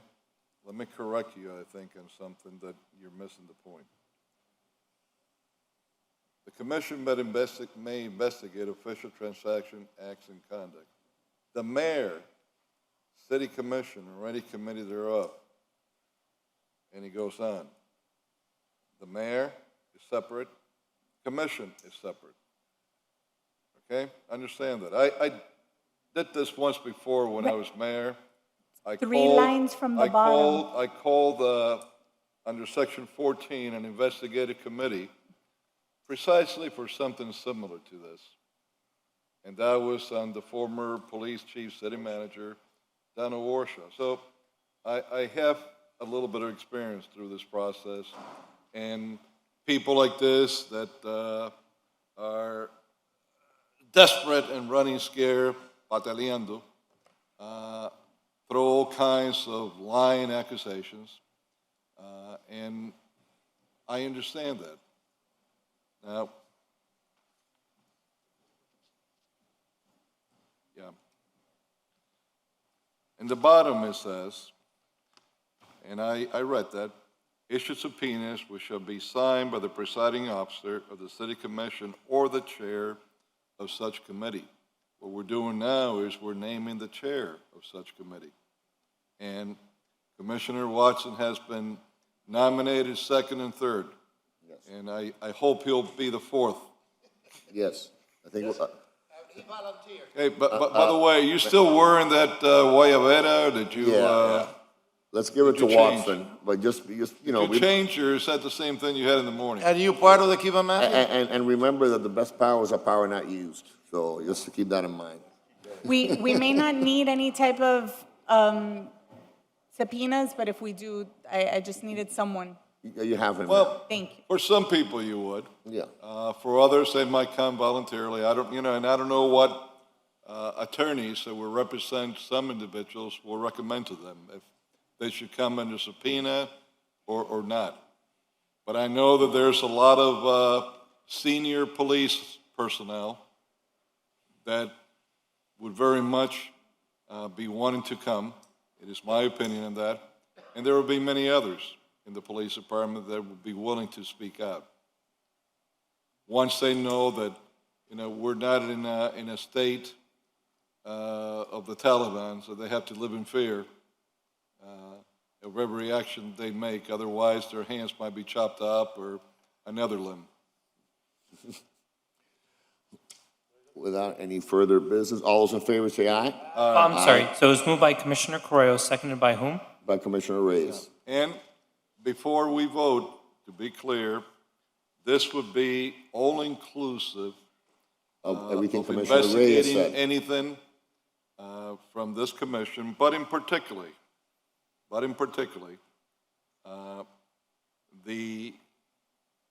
any allegations of interfering or obstruction with internal affairs investigations or the trying to influence any internal affairs investigations by Chief Hubert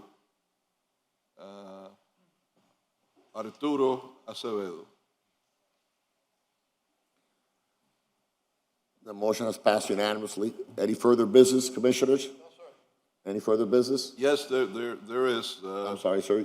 Well, let's vote on this, but then there We is already more did. business. I said aye. Okay, aye. A nay. All right. It passes. Now, gentlemen, Commissioner Carollo, you're recognized. I do have a tremendous amount more business. I know that you all have busy schedules. I have, I think you all know some issues that are beyond my control that I'm dealing with. Their family. How's she doing? God has been good, but it's difficult. I have at least, from what I've seen, at least 15 areas, maybe as many as 20, I don't know, that I need to go over. Now, what I would suggest is the following, and since that memo made such a big deal that I and one other member of this commission, I don't know who he was at the time, were impressed when the budget, the second reading of the budget was approved, which, by the way, I was not a happy camper with that, and I had conversations with the city attorney to bring it back, because when that happened, I was outside of this day as thinking that this is going to be going on for longer, trying to take care of some of the family issues. And then I had to go to the restroom. And when I came out, they were just finishing voting. I wish the chairman would have waited for that. There are some issues in that budget that still would have to be I think it can be brought, it can be revisited on the October 14th, if I'm correct. I prefer not to on that. And, We can do a special commission meeting. yeah, this is what I'd like to see if this commission would. I need do. Commissioner Reyes. Reyes. Commissioner Reyes, I need you on the dais. Commissioner Reyes, Angela, we need you here. Don't hit him. Just for 3 more minutes. Do we want a special commission meeting, Commissioner Carollo, to deal with budget issues? Police budget issues, I asked that question, which is what we can deal with October 14th, or whether. I'd like to leave it wide. Okay. And what I'd like to do is the following. Madam City Attorney, please hear me. Let's first of all see what date, because I'd like to do it no later than the 30th, so we're still in the month of September. You guys pick whichever day you want. It would have to be the 29th or 30th for you to advertise, correct? 29th or the 30th for? That's tomorrow, that's Well, Thursday. no, tomorrow's the 28th. Yeah. The It's 29th Wednesday or is Thursday? Thursday. Right, so And this would be a meeting, Thursday at 6. It would have to be Thursday at 6. okay? Well, Why is 6? I can't. 72 hours? I could do Friday. I have an event. Okay, so we could do it Friday. I could do Friday. Okay, so, yeah, the 1st. Okay? Yeah. Okay, well, But I'll do Friday at 10 a.m., okay, okay? Friday at 10 a.m. And it's to carry over the items on this special meeting that we were not finished with. Including police budget items. Well, no, but that's separate. Well, that's important. No, this is not it. Turn on your microphone, Commissioner Reyes, please. Hold on a second, Commissioner. We have dealt with the chief of police and all of that. I want to know specific what we're going to do that day because I had plans, and if I'm going to change the plans. I will. Okay, please There- tell me. There are two things that I want to deal with. One, everything I went with is going, and if you heard what I said when we started, there were 3 areas. Yes. That I said to cover. We covered 2 of them. We cover everything that I brought up in California, Austin, and Houston. We voted upon the resolutions that you presented and the Section 14 that I did. What I still haven't gotten to is all the other stuff that have happened here, why we're here today. And it's a long laundry of things that need to come out because the public doesn't know. And we need to talk this over with the manager and go over certain things with him. You're talking actual or past actions? No. I'm talking about in Miami now. What, In Miami? the last 5+ months in Miami. Okay. And that if any one of us that would like to address this memo, then, which we really haven't had the opportunity in specifics, to What be you able went to through, do I it. agree with that. What you went through was the actions in Los Angeles and Austin and Houston. exactly. And you want to talk about the last 5.5 months in Miami. Exactly, And Miami. that's what it's about. Miami. I believe, commissioners, I'm sorry that I'm always putting un pero, but Friday, I believe, is a Jewish holiday. We're just checking, and remember, we have that resolution that we don't have commission meetings. What, on Monday. Can Jewish someone holidays. confirm? That's what I'm checking right now. Can someone confirm? 1 second. What Jewish holiday do you think it is? I know they have like 7 in September. That's I the believe big it's the New Jewish Year. holiday month. Give me I'll tell you 1 right now. second. Do we have anybody that's the Jewish faith that I'm to tell us here? Tell you right now. Checking right now.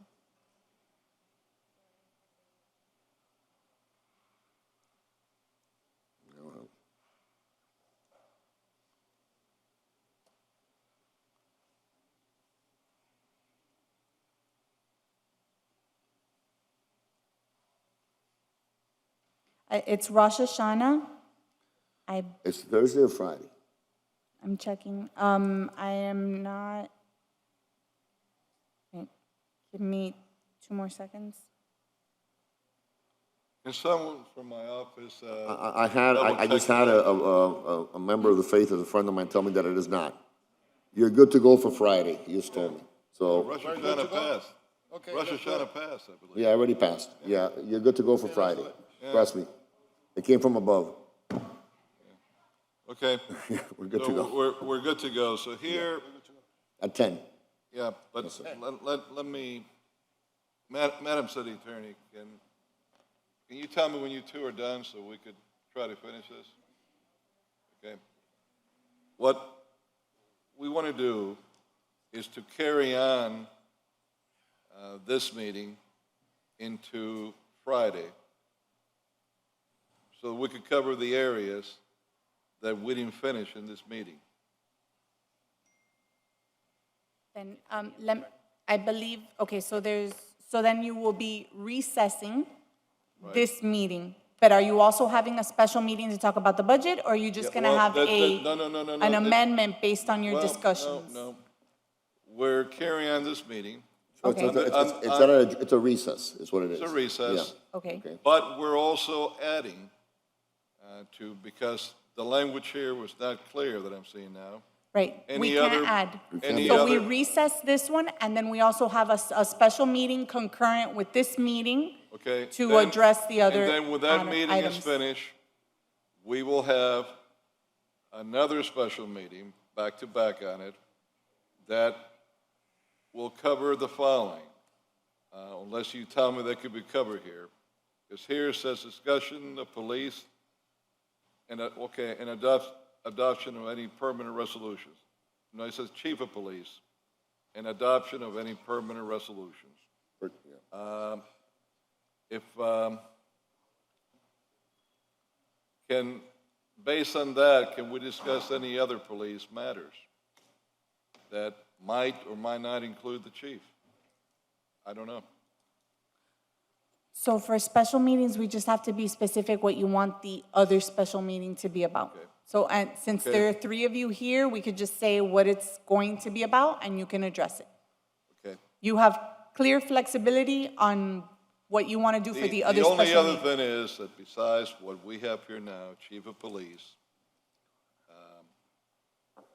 in adoption of any permanent resolutions, in case there's any resolution that might come up out of it, that we could also address anything having to do with the police department.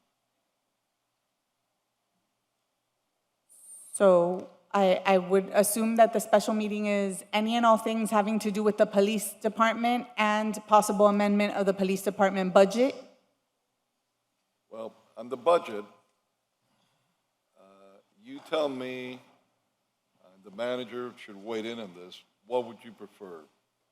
That we do a budget amendment if it's the will of the commission, or we could have on October 1st, it would have to be a budget amendment. That's right. 'Cause After October 1st. It's October 1st, so it would have to be a budget amendment because we're not in September. Oh, we and I are meeting can't- on October 1st. Yeah, Friday, that's the That's date. it. If it is, Yeah, it's a as budget if amendment. it's in October, we can amend it. Yeah, so That it'll will be be amended. a budget amendment, Yes. So then a special meeting to discuss the police department and a budget amendment? and A possible. potential budget amendment? Potential budget amendments, Amendments. okay? Amendments that will include anything in the budget. Okay. So budget amendments, anything in the budget That's right. is fair game. Madam City Attorney, through the chair and commissioners, that date, I have distribution of checks, grants that we're offering those businesses on Flagler Street, because the business have suffered a lot. Through that DDA, we are helping them. I'm going to start at 9 o'clock, so I don't think that I'm going to take that long, but I might be a little late for the meeting. Okay, well, then we should make it a little past 10 to make sure you're Okay. here. Would 11 get you here in time? I believe so, sir. Okay, because we're really going to need you here. Okay. Commissioner Watson, 11? Okay, so it should be at 11 a.m. then.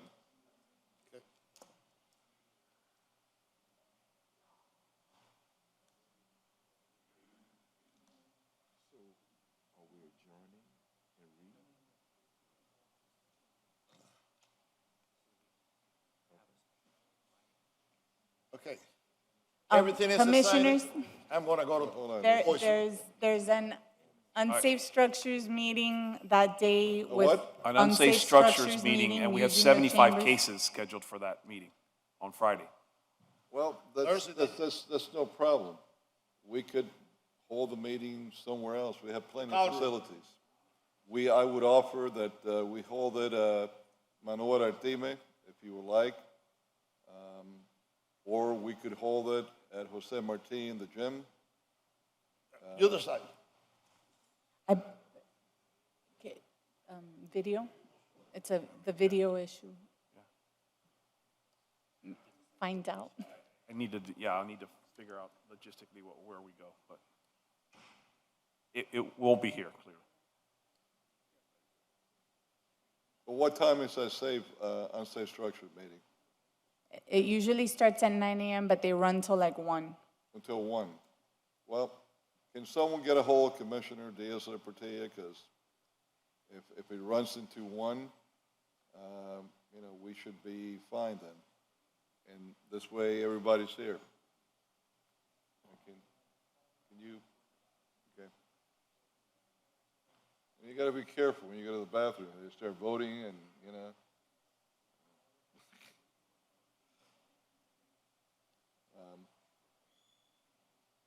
That's why we need a little more room for all these meetings and stuff. In the next building we do. 1 o'clock? Okay, that's good. All right, 1 o'clock is good. So if you could make sure that we could then have that changed by 1. Mr. Manager, can you ask whoever deals with those meetings to see if 1 o'clock is fine? Commissioner Watson, this okay with you? 1? Friday, 1 p.m.? Yes. Okay. Okay, so it's Friday at 1. The Chief of Staff of Commissioner Reyes acknowledges that it will be fine for him too. Make sure we get it right. We agree it's 1 p.m. Mr. Hannon. Let me see. Just whisper in my ear here. Just whisper in my ear. For purposes of flexibility, can we not commit to a time yet? Because that meeting's not going to be done by 1. No, well, we need to commit to a Yeah, time yeah, to get out of here. We just can't say. Yeah, I agree. But Right. let's just agree that it's going to be an alternate location. All right, and then we'll. We No, need we the have to- location, the time, and what the meeting will be about on the notice, unfortunately. Can we do Yeah, it Monday? But the notice issue, what you got to put in the notice. Can we do it Monday just to I get can rid of the think problem? later. Can we do it Monday? That way we don't have this issue. We can meet here. We can do it at 10 o'clock, and we don't have a problem with any other meeting. Commissioner Reyes, can we do it on Monday, the 4th? Can we do it on Monday, the 4th? They will. Even though. All right, look. So it's gonna be We're not Monday? going to go through this back and forth. Now they say they can be out of here by 1. So let's just stick to the plan. 1 o'clock. So now you want to go back, all 1 right? o'clock. 1 o'clock on Friday, originally planned, 1 o'clock on Friday, a special meeting, and you'll outline what it is, right? Well, we're gonna outline that now, again. Well, go it's- ahead and do it. Go ahead and do it, because we want to go home. So go ahead and do it. Okay. And don't complicate it. Keep it simple, okay? Mr. Hannon will. Mr. Hanna, you're will recognized, sir, articulate it. please. So what we were discussing was that rather than having to recess this meeting and reconvene it on Friday, is that the special meeting that's called for this Friday at 1 p.m., correct? Can essentially encapsulate what we're doing right now is the discussion of the chief of police and adoption of any pertinent resolutions and any amendments to the police budget, something to that effect. That works. That covers everything. All those in favor say aye for the special meeting? Wait, I Okay, believe what? that, I'm sorry, Commissioner Carollo said any amendments to the whole budget, Oh, not just whole the budget, police I'm sorry. budget. So And any amendments to the entire budget. Okay? My apologies, understood. All those in favor for the special meeting say aye. Aye. Nay. And I'll say that that was moved by So that Commissioner passes Carrillo, 1 p.m. seconded by Commissioner Reyes. Let me finish. Moved by Commissioner Carrillo, seconded by Commissioner Reyes, 1 p.m. on Friday. Can, This meeting, yeah, no, before Okay. it's over, Mr. Manager, I don't know if my chief of staff spoke to you on a problem we all of a sudden got, and, you know, it's funny how the police chief throws out those words now, targeting and all this stuff, and stuff that we, is part of our responsibility to do. But we were starting, I believe today, new form of going out and reaching out to the public to vaccinate people in Little Havana. We had planned this with considerably enough time with fire and police so they could participate in the assistance that we needed. This is monies that we will get reimbursed from the feds anyway because it's part of the whole COVID-19. And all of a sudden, for the first time, the commander was telling my chief of staff, the police can help. They didn't have enough people in my district to help. And this is exactly what all of us fear and are concerned, that this kind of game will be started to be played where our residents are be the ones that will be hurt. And if that's not targeting, I don't know what is. So if I could ask you, and I think each one of the members of this body would do the same, to please make sure that the normal process of police cooperation that we require in each of our districts. It's not going to be affected because the chief wants to get back at us. And I went on today with his whole history of how he's done that in other places. I haven't touched yet on how I think he's been doing it here. But this was very troubling for me when I found out late yesterday evening. I don't know how it ended up, but please, Mr. Manager. It has been resolved, first of all. It was resolved this afternoon. What created the issue ultimately was when the application was submitted for the event, the city wasn't listed as a co-sponsor, which created a bunch of fees that sort of enumerated as a part of that, and in particular, this particular process with off-duty, but it's been resolved. Yeah, but that's not what we were told. It had nothing to do with any of that. It had to do that they didn't have the personnel. I can't speak. There's more than just police that were involved in this. So in its totality, the issue really resolved about the original application for the event just didn't list the city as a co-sponsor, which would have automatically. Regardless, Mr. Manager, can you please be sure that there is not going to be any retaliation against any of our districts where it will be our residents that will be hurt because Mr. Acevedo is not happy with us. Thank you. Thank you, Commissioner. Meeting's adjourned. Okay, so it's adjourned, right? Yes, okay, thank you.